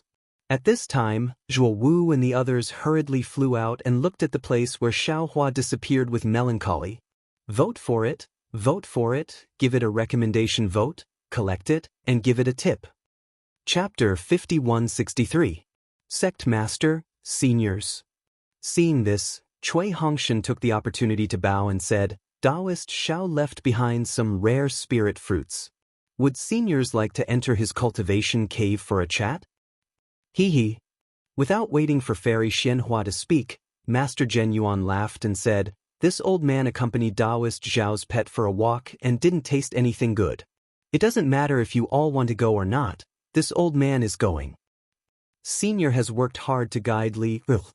Cui Hongshan hurriedly said respectfully, There are still some immortal peaches in the cultivation cave. Senior, please.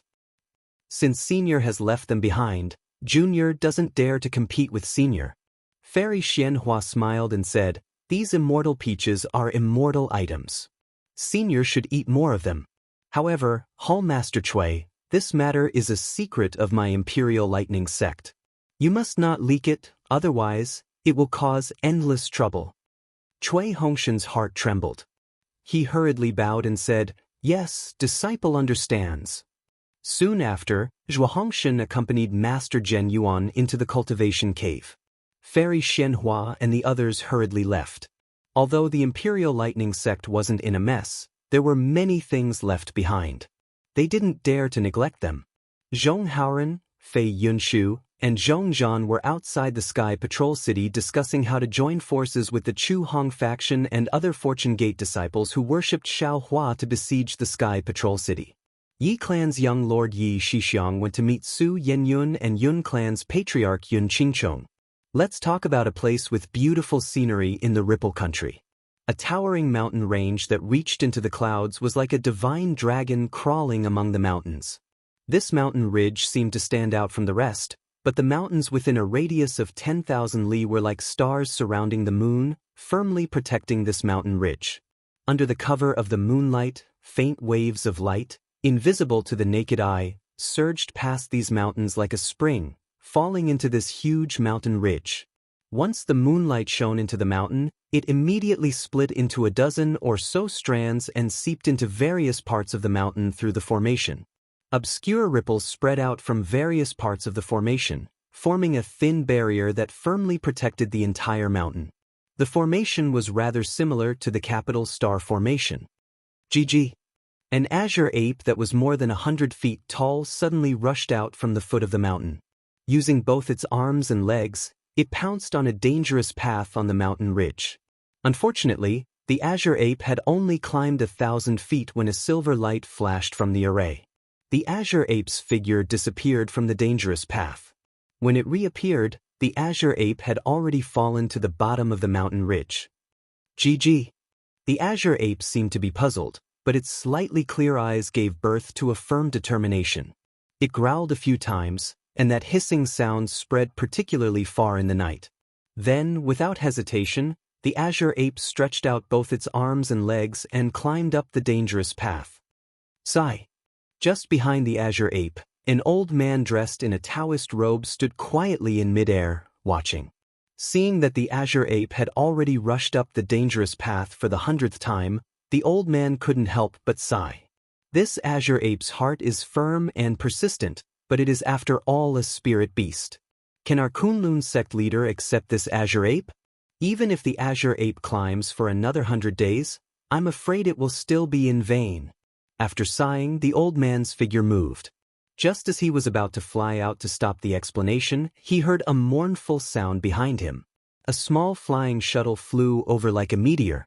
Behind the flying shuttle was a long blood-colored tail. Blood shuttle? The old man saw the flying shuttle approaching and cried out involuntarily.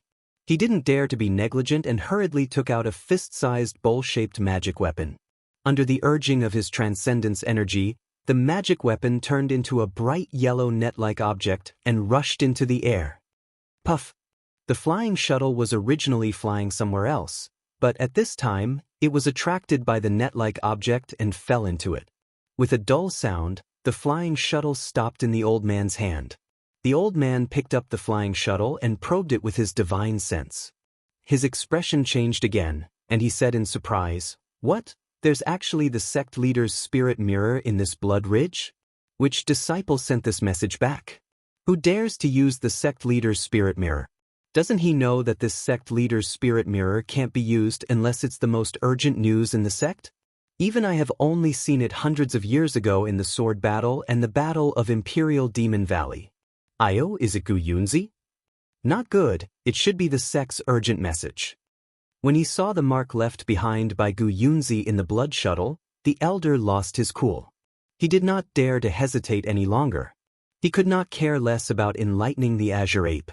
He soared into the sky and dove into the formation on the mountain ridge. Looking at the Azure Ape again, it had also been alarmed by the sound of Shueleng earlier. It stood on the dangerous path and turned its head. When it saw the old man's figure, it could not help but grin. But before it could finish laughing, the old man flew into the mountain ridge above its head. The Azure Ape was stunned at first. It looked at the mountain ridge for a long time without saying a word, as if it couldn't understand. After a while, the Azure Ape climbed up the dangerous path again. Although it was sent to the bottom of the mountain after a while, the Azure Ape's every move was full of determination. Above the mountain ridge was a different kind of paradise. First, there was a majestic archway and gate, then there was a palace that stretched for thousands of miles. In the palace, many celestial birds and strange beasts crawled under the bright moonlight, and the palace was shrouded in a faint moonlight. The old man rushed up the mountain ridge. He didn't dare to be negligent and flew straight to a simple palace in the center. Inside the palace was another large hall. There were no pillars in the hall, and the ground was paved with blue stone. Each blue stone was neither big nor small, and it was a full 100 feet. There were faint runes engraved on the blue stone. At this time, under the brilliance of the pearl, there were faint traces of clouds and multicolored light flowing. Looking at the four walls of the hall, there were pictures of the primitive wasteland. These pictures of the primitive wasteland seemed to be engraved, but they also seemed to be illusions. When one's gaze fell, the strange scenes on the pictures were vivid and lifelike. At this time, there were many cultivators standing in the hall. These cultivators were either nascent soul or late golden core. They were whispering in groups of 3 to 5. At the head of the hall, a late nascent soul old man with white hair and a youthful face was sitting on a jade chair. He was holding a jade slip in his hand. He also turned his head and said to a mid-nascent soul old man beside him. That nascent soul old man nodded slightly, as if he agreed with the late nascent soul old man. The late nascent soul old man picked up a jade slip at the side and looked at it. Then he looked up and said with a smile, "Everyone." When the late nascent soul old man spoke, all the cultivators shut their mouths. The hall quieted down. All the cultivators looked at each other and moved to a few rows. In the first row, a middle-aged man in a black robe bowed and asked, "Sect Master, do you have a plan?" He. The old man didn't answer. Instead, he asked, "Sha Kongzi, you are now the palace master of Yuxiang Palace. What do you think of the things in this jade slip?" Sha Kongzi didn't hesitate and said, "Reporting to Sect Master, although my Kunlun sect isn't one of the top sects in the Dan Rain continent, it is still one of the top 3 sects in the Lian country. It is one of the top sects in the Lian country. Others may not know the long history of my Kunlun sect, but I know that my Kunlun sect is different from other sects. My Kunlun sect's orthodoxy has been passed down since the ancient times. The reason why it has been able to prosper for so long is naturally because my Kunlun sect upholds justice and believes that we are the orthodox Taoist sect rules. Right now, in my Dan Rain continent, Taoist cultivators are having internal strife, sword cultivators are trying their best to expand, and the heavenly demon sect is causing trouble. My Kunlun sect should stand on its own and take on the responsibility to advance. Not only must we stabilize the various Taoist sects in my Lian country, we must also lead the movements of the sects in the 3 countries. Looking at this jade slip, it actually wants my Kunlun sect to send out disciples to support some Immortal Alliance Arbitration Hall's arbitration order. This so-called arbitration order, although this disciple doesn't know what it is, this arbitration order is related to the Rock Border sect. Moreover, the Immortal Alliance only had an effect during the Battle of the Imperial Demon Valley. When did they start to meddle in my Lian country's affairs? Therefore, This disciple feels that my Kunlun sect absolutely cannot send out disciples to be the accomplice of a villain. The late nascent soul stage old man sitting on the jade chair was naturally the Kunlun sect's sect master Xianjing. He looked at Sha Kongzi with a smile and didn't say anything. After Sha Kongzi finished speaking, he looked at the other cultivators and asked, "What about you all?" Reporting to sect master. Another early nascent soul stage cultivator bowed and said, "According to this disciple's opinion, although the Immortal Alliance was an existence that was dispatched during the Immortal Demon War, in the past 1,000 years, the Immortal Alliance has expanded a lot.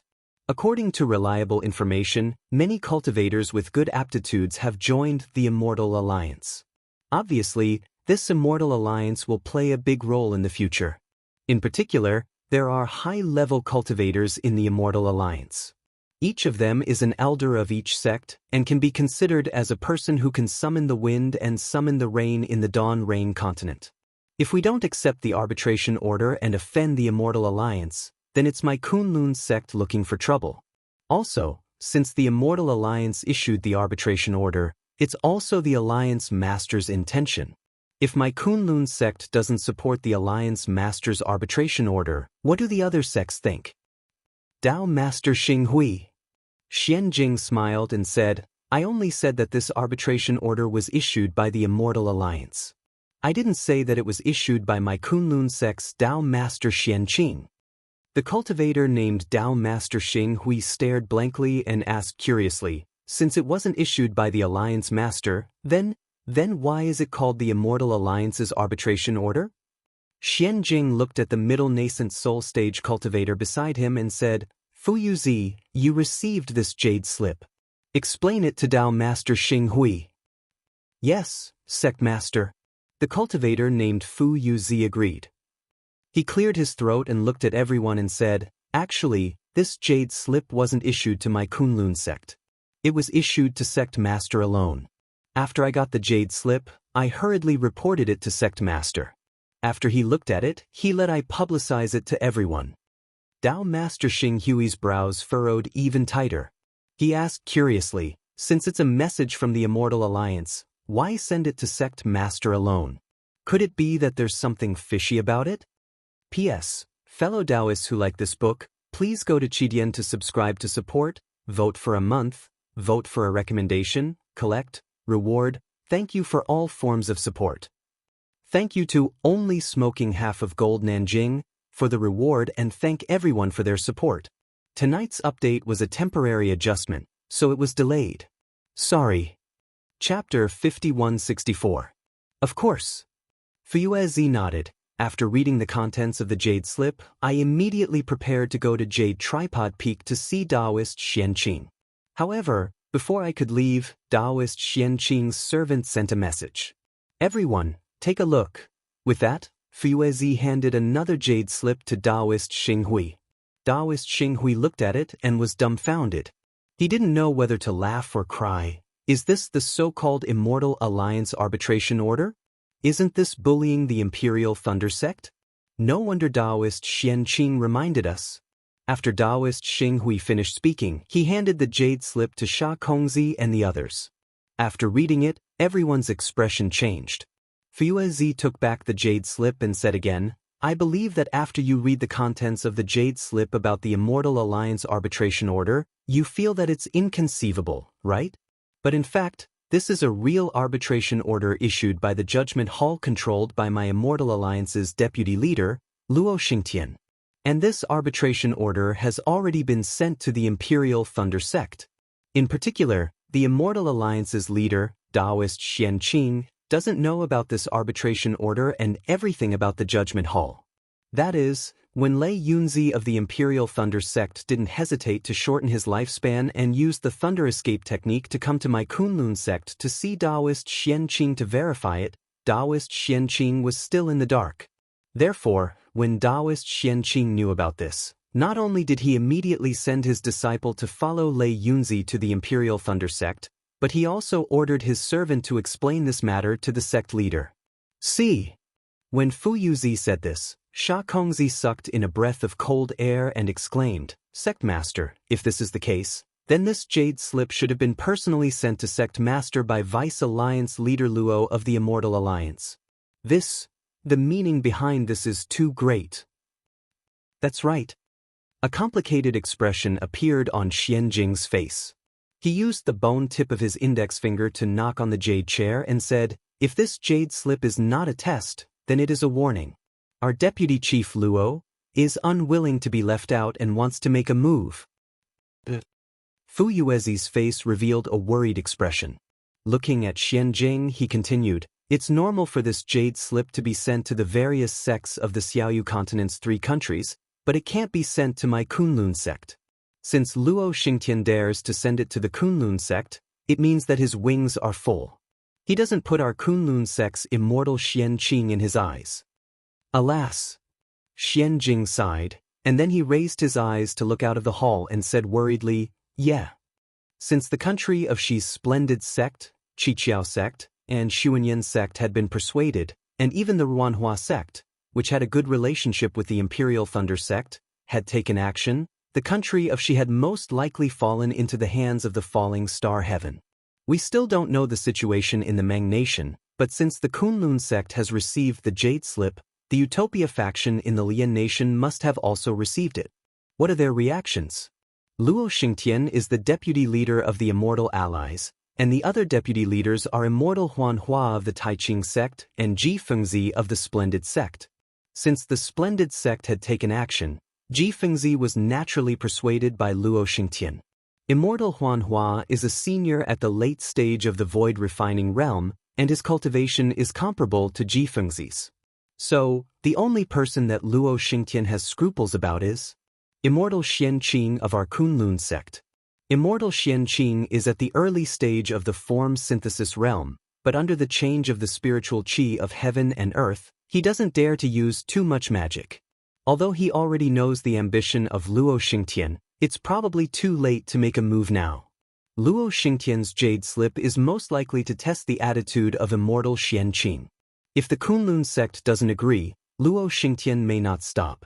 Then he will definitely unite with other forces to deal with the Kunlun sect. At this point, Xianjing's finger tapped on the jade chair, and he didn't say anything more.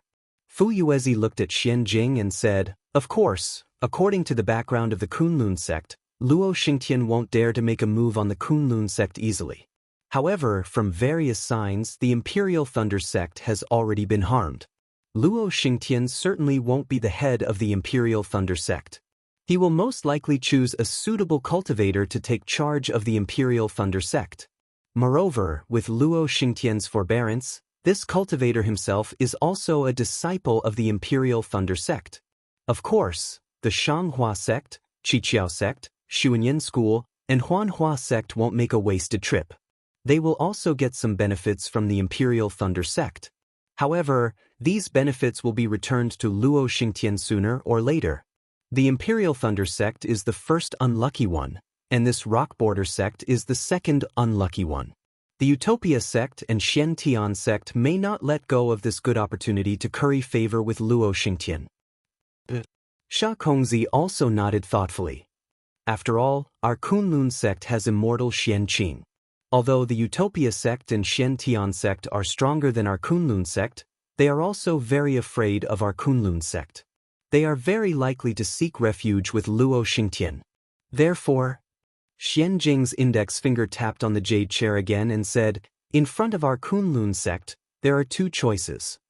One is to stay out of harm's way and uphold our Kunlun sect's consistent inheritance, rejecting Luo Xingtian.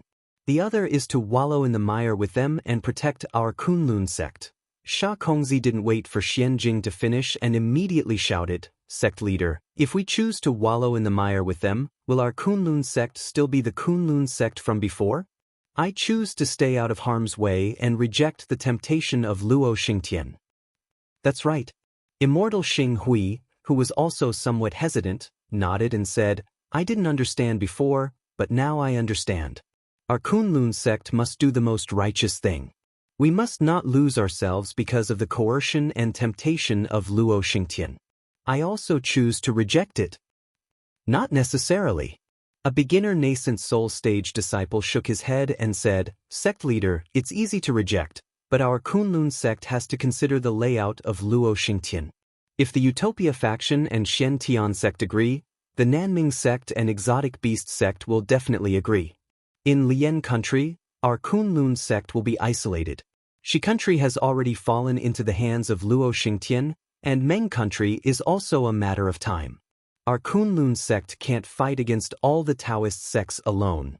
Immediately, everyone spoke one after another, and Xian Jing heard everything. Although some people agreed, most of them chose to reject. At this time, Sha Kongzi suddenly looked around and asked curiously, "Where's Gu Yunzi? He's the most scheming person in our Kunlun sect, how can he not come?" Fuyue smiled and said, "Gu Yunzi took a leave of absence. I'm afraid it'll be some time before he returns." This guy. Immortal Xing Hui seemed to have a very good relationship with Gu Yunzi. He mocked. At such a critical moment, he actually ran away. Fuyue said again, "It's said that he went to the country of Shi. Maybe there'll be more information after he comes back?" After saying that, Fuyue thought for a while and looked at everyone. He turned to Xian Jing and said, "Sect leader, in fact, besides rejecting, we should also discuss with the Utopia faction and the Xian Tian sect. Maybe they'll have other ideas." Xian Jing nodded with a smile and said, "Yes, Immortal Xian Qing has already sent his disciples to various sects to invite the seniors of the celestial allies who are on good terms with him to come over and discuss." Sect leader. Sha Kongzi came to his senses and said hurriedly, "That is to say, you've already made a decision?" Xian Jing stood up and nodded. "Our Kunlun sect prides itself on being orthodox. Of course, we can't." Before Xian Jing could finish his words, outside the main hall, a voice sounded, reporting to sect leader, "The disciple on duty, Gu Yunzi has sent a message back with the blood shuttle, and the sect leader's spiritual mirror is on the blood shuttle." After hearing that, Xian Jing wasn't surprised. He said with a smile, "Speaking of Gu Yunzi has sent a message. If I'm not mistaken, it should be about the Imperial Thunder sect." "Yes." There was a response outside the door, and then the hall door opened. The old man at the foot of the mountain came in respectfully and bowed. "Disciple Ho Qing greets sect leader." "Yes, get up." Xian Jing raised his hand and said, "It's already late at night, and you're still on duty outside the array. It's really hard on you." Disciple has failed to live up to sect leader's praise. Ho Qing stood up and said, "This is disciple's duty. I dare not make any mistakes." As he spoke, Ho Qing handed over the blood shuttle in his hand and said carefully, "When disciple was on duty outside the array, I saw a gray ape trying to climb up Kunlun Mountain. I watched for a long time and was about to stop it when I saw a blood shuttle flying by. I hurriedly picked it up. After checking it, I knew it was a message from Senior Gu Yunzi. I didn't dare to neglect it and left the gray ape to report." "Gray ape?" Xian Jing was stunned and asked curiously, "Why did the gray ape climb up Kunlun Mountain?" "It might be a spiritual beast." Ho Qing replied in a low voice. "I don't know the details." Xian Jing took the blood shuttle and sat down with a smile. He said, "It seems that my Kunlun sect is full of righteousness. Even spiritual beasts can perceive it." Yes. Ho Qing hurriedly nodded and smiled. "My Kunlun Mountain is so beautiful that even spiritual beasts admire it. Well, you deal with the matter of the gray ape." Xian Jing formed a seal, and a silvery light swayed into the blood shuttle. Seeing the blood shuttle emitting a 5-colored light, Xian Jing released his divine sense to check and said faintly, "If it's sentient, you might as well lead it in." However, before he finished speaking, Xian Jing suddenly stood up from the jade chair and exclaimed, "Ah? What's wrong?" Fuyue next to him had never seen Xian Jing lose his composure like this. He couldn't help but wonder, could it be that Gu Yunzi's message is not from the Imperial Thunder sect? Xian Jing ignored Fuyue, but said in an incredible tone, "The Imperial Thunder sect Xiao Hua is back." After that, Xian Jing didn't explain. He released his divine sense and concentrated on looking at the things inside the jade slip. Xiaohua? Who is Xiaohua? Spiritual Master Xing Hui obviously didn't know Xiaohua. He asked curiously, "Is his return worthy of sect master's surprise?" Fuezi was also a little puzzled. He wanted to ask Xianjing, but seeing Xianjing's concentrated look, he didn't dare to disturb. On the other hand, Sha Kongzi was no stranger to Xiaohua. He was the one who brought Han Zhu to Taiqing sect during the Feather Immortal Assembly. Sha Kongzi smiled and said, "Speaking of this Xiaohua, this old man knows a little. P.S. Fellow Taoists who like this book, please go to Qidian to subscribe to support, vote for a month, vote for a recommendation, collect, reward, and thank all forms of support." Chapter 5165. Seeing Sha Kongzi reminiscing about the past, Fuezi looked at Ho Qing and waved his hand, indicating for him to leave. Ho Qing hastily bowed and saluted. He turned around and left. Who Xiaohua was, he didn't care. He also didn't care about what was recorded inside the jade strip. He was nothing more than a disciple on duty. The only thing he could do was to look after the Kunlun sect's door. While he was at it, he could also give that azure ape who wholeheartedly pursued the Tao a little bit of destiny. After Sha Kongzi finished explaining Xiaohua's origin, Xianjing didn't withdraw his divine sense from the jade slip. Instead, he was ecstatic. A faint pressure leaked out from his body from time to time, as if he was trying out some secret technique. Fuezi, who was standing guard beside Xianjing, sighed. This Xiaohua is really unlucky. Of all the times to come back, why did he have to come back now? Isn't he just looking for trouble? Taoist Xing Hui smiled. Senior is wrong. Xiaohua is no longer a disciple of the Imperial Thunder sect. He can just stand by and watch the Imperial Thunder sect become a joke. Xiaohua's matter was already a big joke in the Imperial Thunder sect. Sha Kongzi nodded. The Imperial Thunder sect kicked out a nascent soul realm cultivator, and now that Xiaohua has returned, at this point, a smart nascent soul realm cultivator suddenly said in surprise, "Yes, why did Xiaohua not come back earlier or later? Why did he come back now? Could it be that he has been in the Immortal Union all these years? Isn't the Imperial Thunder sect's sect master arranged by Luo Xingtian him?" Fuezi suddenly slapped his forehead and said, "This old man also remembered that Fairy Hong Xia and the Yi clan's young master were engaged in the Imperial Thunder sect. The Fortune sect's sect master issued a summoning order and prepared to lead the disciples to besiege the Sky Patrol City. Fairy Hong Xia and the Yi clan's young master are engaged?" Sha Kongzi was stunned. He felt that it was a little inconceivable and said, "Back then, Fairy Hong Xia didn't hesitate to fall out with the Cleansing Flower sect's Yun Jichong for Xiaohua. How could she? This Xiaohua's ambition is not small." Taoist Xing Hui randomly asserted, "He is probably Luo Xingtian's right-hand man." "Shut up." Without waiting for Taoist Xing Hui's words, Xianjing roared and scolded Taoist Xing Hui, "Don't blindly guess if you don't know. Don't say things you shouldn't. You listen to me clearly. It's Xiaohua. Taoist Master Xiao, who has the strength to cross the tribulation, has returned to the Dawn Rain continent." Yes. It was rare for Taoist Xing Hui to see Xianjing so angry, so he hurriedly bowed and said, "Disciple understands, disciple?" When he spoke up to hear, Taoist Xing Hui suddenly raised his head and said, "What did sect master say?" There was Taoist Xiao who had the strength to transcend the tribulation? You're not wrong, are you? Previously, Xianjing's words were originally berating spiritual master Xing Hui. He said it in a hurry, and everyone heard it vaguely. At this time, when spiritual master Xing Hui asked, everyone's faces changed greatly. They also came to their senses and looked at Xianjing. Xianjing took a deep breath and did not answer Reverend Xing Hui. Instead, he turned to look at Fu Yuzi and instructed, quickly send a disciple, no, personally, no, or." Seeing Xianjing at a loss, Fu Yuzi was also puzzled. Looking at the jade slip in Xianjing's hand, he whispered, "Sect master, you don't have to panic. Even if Xiaohua has the strength to transcend the tribulation, he was also a disciple of the Imperial Thunder sect.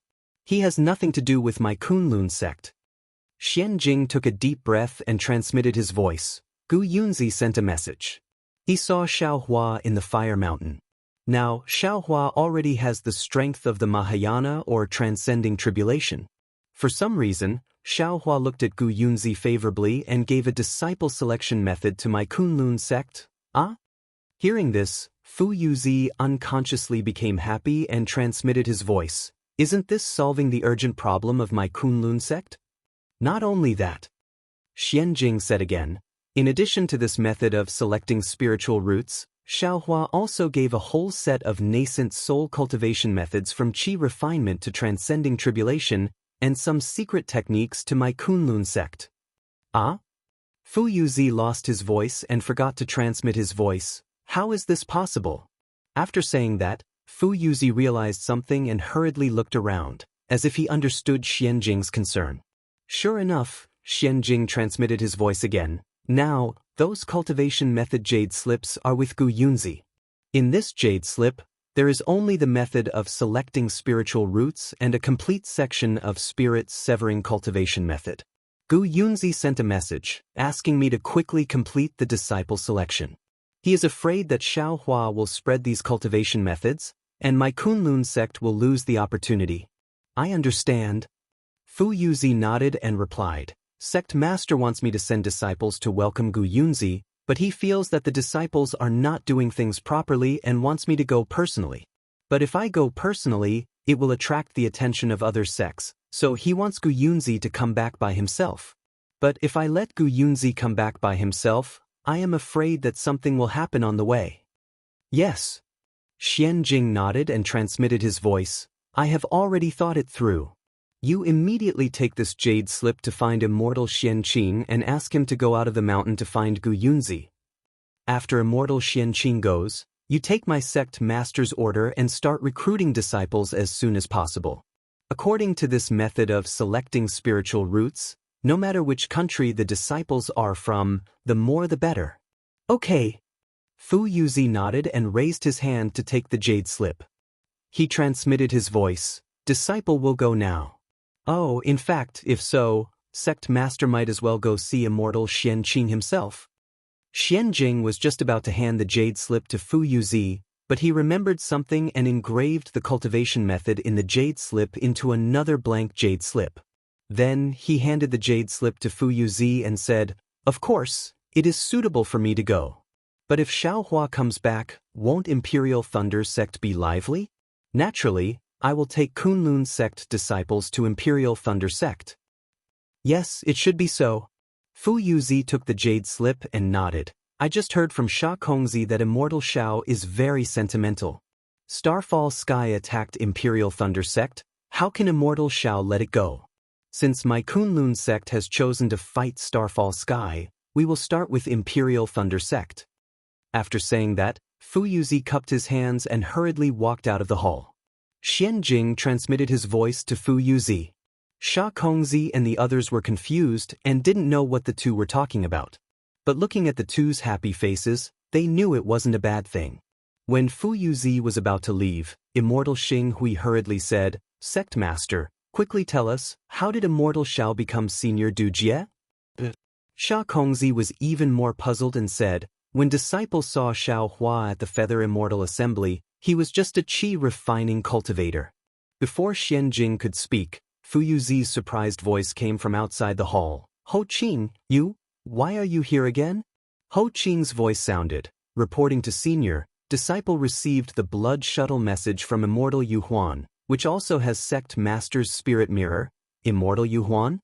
Fu Yuzi was even more puzzled. Isn't he a disciple of Immortal Xianqing? Hearing this, Xianjing shouted, Quickly bring the blood shuttle message in. Fu Yuzi, quickly do your own thing, don't delay. Yes, sect master. Fu Yuzi's heart trembled, and he hurriedly flew out of the hall. Immediately after, Ho Qing came in again and respectfully handed over the blood shuttle message, saying, Disciple just flew out of the mountain gate and was about to enlighten the Azure Ape. Hearing Ho Qing mention the Azure Ape again, Xianjing didn't know whether to laugh or cry. He waved his hand and said, There's no need to mention the Azure Ape again, you can make the decision yourself. Thank you, Sect Master. Ho Qing hurriedly bowed and explained the process of him receiving the blood shuttle message. Seeing that Ho Qing didn't see any other disciples along the way, Xianjing was relieved. He took the blood shuttle and inserted the incantation. Looking at the multicolored rays of light, he instructed, Ho Qing, you received 2 blood shuttle messages today. Your contribution isn't small. This seat will definitely reward you handsomely. Quickly go and collect the Azure Ape, then return to the Clear Sound Hall and wait. Yes, disciple understands. Ho Qing was overjoyed. He didn't know that Xianjing was afraid that he would leak the news and wanted him to return, so he hurriedly accepted the order and left. After Ho Qing left, everyone in the hall couldn't remain calm. They stared at the jade slip in Xianjing's hand, waiting for him to analyze it. Xianjing took a deep breath and extended his divine sense. After looking for a moment, a smile appeared at the corner of his mouth. Lord Sect Master? Sha Kongzi couldn't help but wail. What news did Taoist Yu Huan send? If you want to find someone to send a message, you might as well tell disciple. Ah. Xianjing laughed loudly. Taoist Yu Huan doesn't need to send a message back, because soon, all the cultivators in the entire Dawn Rain continent will know. What news? Taoist Xing Hui asked curiously. Could it be Taoist Xianqing's alliance head command token? Haha. Xianjing was still laughing. He looked at everyone and said, Tonight, we discussed and worried for half the night, but it was all in vain. Lord Sect Master, what do you mean?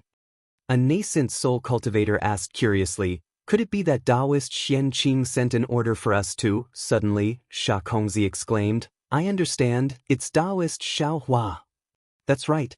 Xianjing nodded and said, Taoist Yu Huan was the senior that Taoist Xianqing sent to tail Lei Yunzi. He wasn't as fast as Senior Lei Yunzi's lightning escape technique, so by the time he arrived at the Imperial Thunder Sect, everything had already been settled. The 2 spirit-severing stage seniors of the Imperial Thunder Sect, Lei Yunzi and Lei Yunzi, died at the end of their lifespans. The Immortal Alliance's deputy leader, Luo Xingtian, and a spirit-severing stage subordinate were killed by Taoist Shao with a single palm strike. Elder Sun Yunzi of the Splendid Flower Sect was forced to commit suicide by Taoist Shao. The disciples of the Splendid Flower Sect, Xuanyan School, 7 Skills Sect, and Cleansing Flower Sect were defeated by Taoist Zhao's Fortune Gate disciples. Finally, there were rumors from the Imperial Thunder Sect that the 2 spirit-severing stage seniors, Feng Shu of the Immortal Ascension School and Chan Si Miao of the Immortal Music Sect, were captured by Taoist Zhao's spirit pets and brought to the myriad Lightning Valley of the Imperial Thunder Sect because they searched Taoist Zhao's soul. One was killed by Taoist Shao personally, and the other committed suicide out of regret. Taoist Shao allowed him to enter the cycle of reincarnation. Oh my God! Everyone was dumbfounded. Sha Kongzi couldn't help but moan. Those were 4 spirit-severing stage seniors, and 1 void refinement stage senior. How did they turn into ashes in front of Taoist Shao? P.S. Fellow Taoists who like this book, please subscribe to it at Qidian, vote for it, give it a recommendation vote, collect it, and give it a tip. Chapter 5166. He deserved to die, he deserved it. Taoist Xing Hui said, Luo Xingtian and Sun Yunzi plotted against the Imperial Thunder Sect, they deserved retribution. 2 Divine Transformation Realm seniors from the Immortal Ascension Gate and Immortal Music Sect actually attacked a Qi Refinement Realm cultivator. That's a little shameless. Sha Kongzi echoed. When Taoist Yu Huan rushed to the Imperial Thunder Sect, Taoist Shao was no longer in the Lei Mo Mountains. According to Fairy Xianhua, he had already led the Fortune Gate's disciples to the Sky Patrol City. Xianjing continued, therefore, when Taoist Yu Huan returned to the Kunlun Mountains, he sent a blood shuttle message, waiting for me to make a decision. Sect Master? A nascent soul cultivator suddenly asked. Weren't the Fortune Gate's disciples besieging the sword cultivators in the Sky Patrol City? Why did they return to the country of Shi? Moreover, how could the Fortune Gate's disciples fight against the country of Shi's 4 sects? This Fortune Gate's disciple is not the Fortune Gate's disciple. Xianjing smiled faintly and said, these are the Fortune Gate's disciples led by Taoist Shao. It is said that most of them are Golden Core Realm cultivators, and there are hundreds of thousands of them. How could the Fortune Gate's disciples in the Meng country compare to them? Oh my! All the Kunlun sect's disciples were speechless. hundreds of thousands of golden core realm cultivators. This is the strength to sweep through the 3 countries. Xian Jing smiled and said, with this strength, the Fortune Gate is already the strongest force on the Dawn Rain continent, and Taoist Shao, who has the strength to pass the tribulation, is the strongest person on the Dawn Rain continent. Thinking about the message Gu Yunzi sent earlier, in the entire Dawn Rain continent, other than the Imperial Thunder sect, our Kunlun sect is the luckiest. Therefore, everyone, how can we let such a great opportunity slip away in vain? Disciples, listen to my command. Yes. All the cultivators were overjoyed, and they bowed and answered. Sha Kongzi, Huizhenzi, quickly pass down this sect master's order and gather the Kunlun sect's disciples. This sect master will personally lead them. Xian Jing stood up and said excitedly, we will head to the Sky Patrol City to support the Fortune Gate and Taoist Shao. Yes, disciple understands. Sha Kongzi and the other 5 nascent soul realm cultivators received the order and hurriedly left. Sect Master. Reverend Xing Hui hurriedly called out, disciple wants to go as well? He. Xian Jing smiled and looked at the other disciples in the hall. You have more important things to do. Stay in Kunlun Mountain and wait for Fuezi's arrangement. There's something even more important? Taoist Master Xing Hui asked curiously, is it the thing that the sect master used to send a voice transmission to Fuezi? Xian Jing stretched his body, which was a rare sight. He looked at the dawn outside the main hall and said with a smile, that's right. That matter is really too important to our Kunlun sect. Not only can I not put all my eggs in one basket, but I also have to draw the attention of all the cultivators to Sky Patrol City. Although perfected Star Hui and the others were puzzled, they did not dare to ask further. They only watched as Xian Jing issued the sect master orders. By the time the sun was high up in the sky, groups of Kunlun sect disciples were already fully equipped. Some of them were riding on flying boats, some were riding on flying beasts, and some were even activating their bodies to fly out of Mount Kunlun in groups. Xian Jing did not hide his deployment of troops, and even had a hint of fanfare. Therefore, before the Kunlun sect disciples were 100 miles away from Mount Kunlun, the news had already been sent to various places in Lian country, Meng country, and even Shi country. Not to mention that Xian Jing of Kunlun sect had received the message from Gu Yunzi and Taoist Yuhuan. He made a prompt decision to personally lead the Kunlun sect disciples to Sky Patrol City.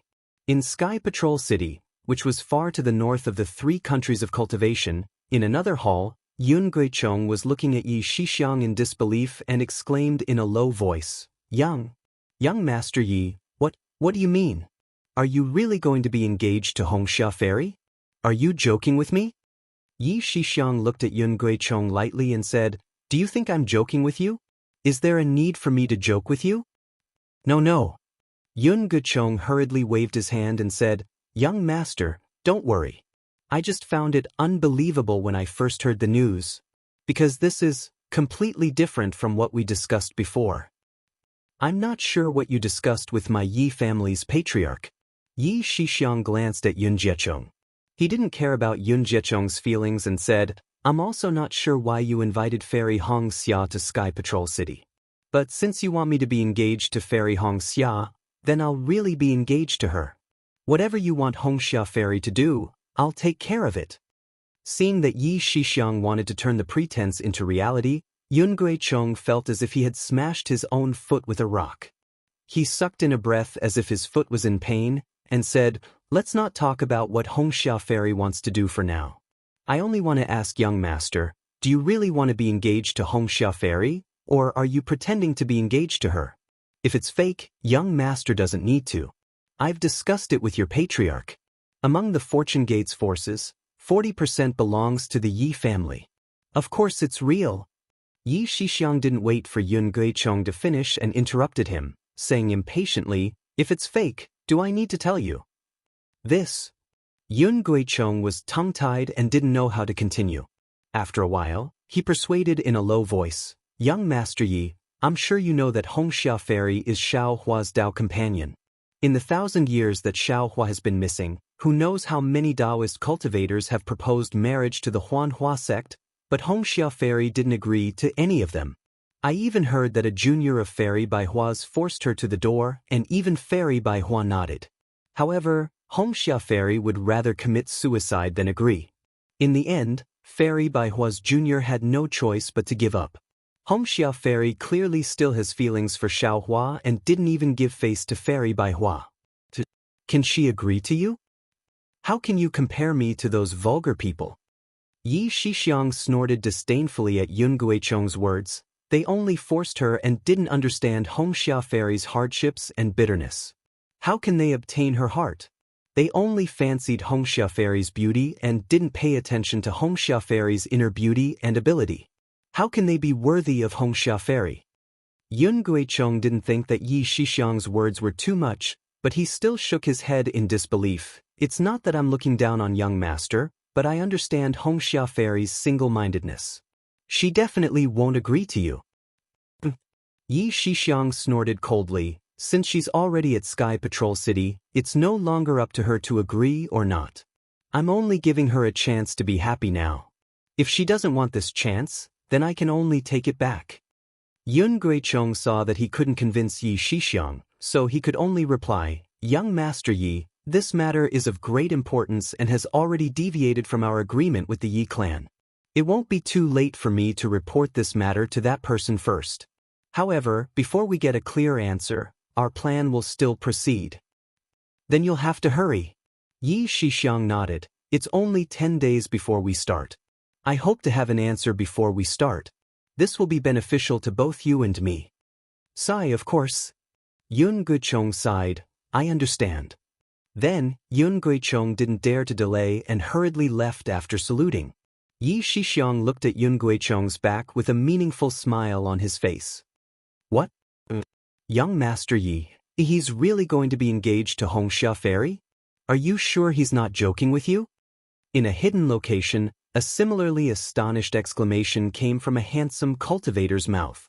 Wasn't this cultivator Yutong, the one who had fought a battle of wits and courage with Xiaohua back then? However, Yutong was already at the Midyuaning stage and time didn't leave any traces on his face. Yun Jiechong smiled bitterly and said helplessly, Senior brother Yu, you're not the only one who was shocked. Even I was so shocked that I was speechless. This was something that had already been discussed. How could he change it just like that? Are you sure he's serious? Yu Tong rolled his eyes and pinched his chin as he said, Did you discover our arrangement and prepare to bargain? How is that possible? Yun Guichong shook his head vigorously and said, He's only the young master of the Yi clan. He doesn't know about the matter we discussed with the Yi clan master. I saw that this young master was sloppy and didn't seem to care about the clan's affairs. How could he know about our arrangement? Moreover, our plan was very secretive. Even the sword cultivator guarding the Sky Patrol City and the Yi clan master didn't know about it. How could he know? Seeing Yu Tong smiling without saying anything, Yun Jiechong added, Fairy Hongxia is a famous beauty in the Dawn Rain continent. Now, she's even a nascent soul grandmaster. There are many male cultivators who have admired her for a long time. I reckon Yi Shixiang's heart was moved when he saw Fairy Hongxia and wanted to dual cultivate with her. Senior martial brother, you must make a decision quickly and inform the Yi clan master as soon as possible. Don't ruin our plan because of this child's selfish desire. Yu Tong stopped smiling and snorted, Don't worry, junior martial brother Yun. We've planned this for nearly 1,000 years. How could it be ruined because of this? Don't worry, I'll arrange. No, I'll go and see the Yi clan master personally. You'd better pay attention to the big formation we've set up. Don't let anything go wrong at the last moment. You're the only person I trust. Don't let me down. Yun Guichong's expression turned serious. He bowed and said, I've received Senior Martial Brother Yun's kindness and was able to conceive a baby smoothly. Senior Martial Brother even swore a blood oath to let me benefit from the Four Spirits' blood curse. What I've done is far less than what Senior Martial Brother has done. I'm working for Senior Martial Brother and also for my own future. How can I not do my best? P.S. Fellow cultivators who like this book, please subscribe to it at Chidian. Vote for it, vote for it, vote for it, donate it, and thank you for all forms of support.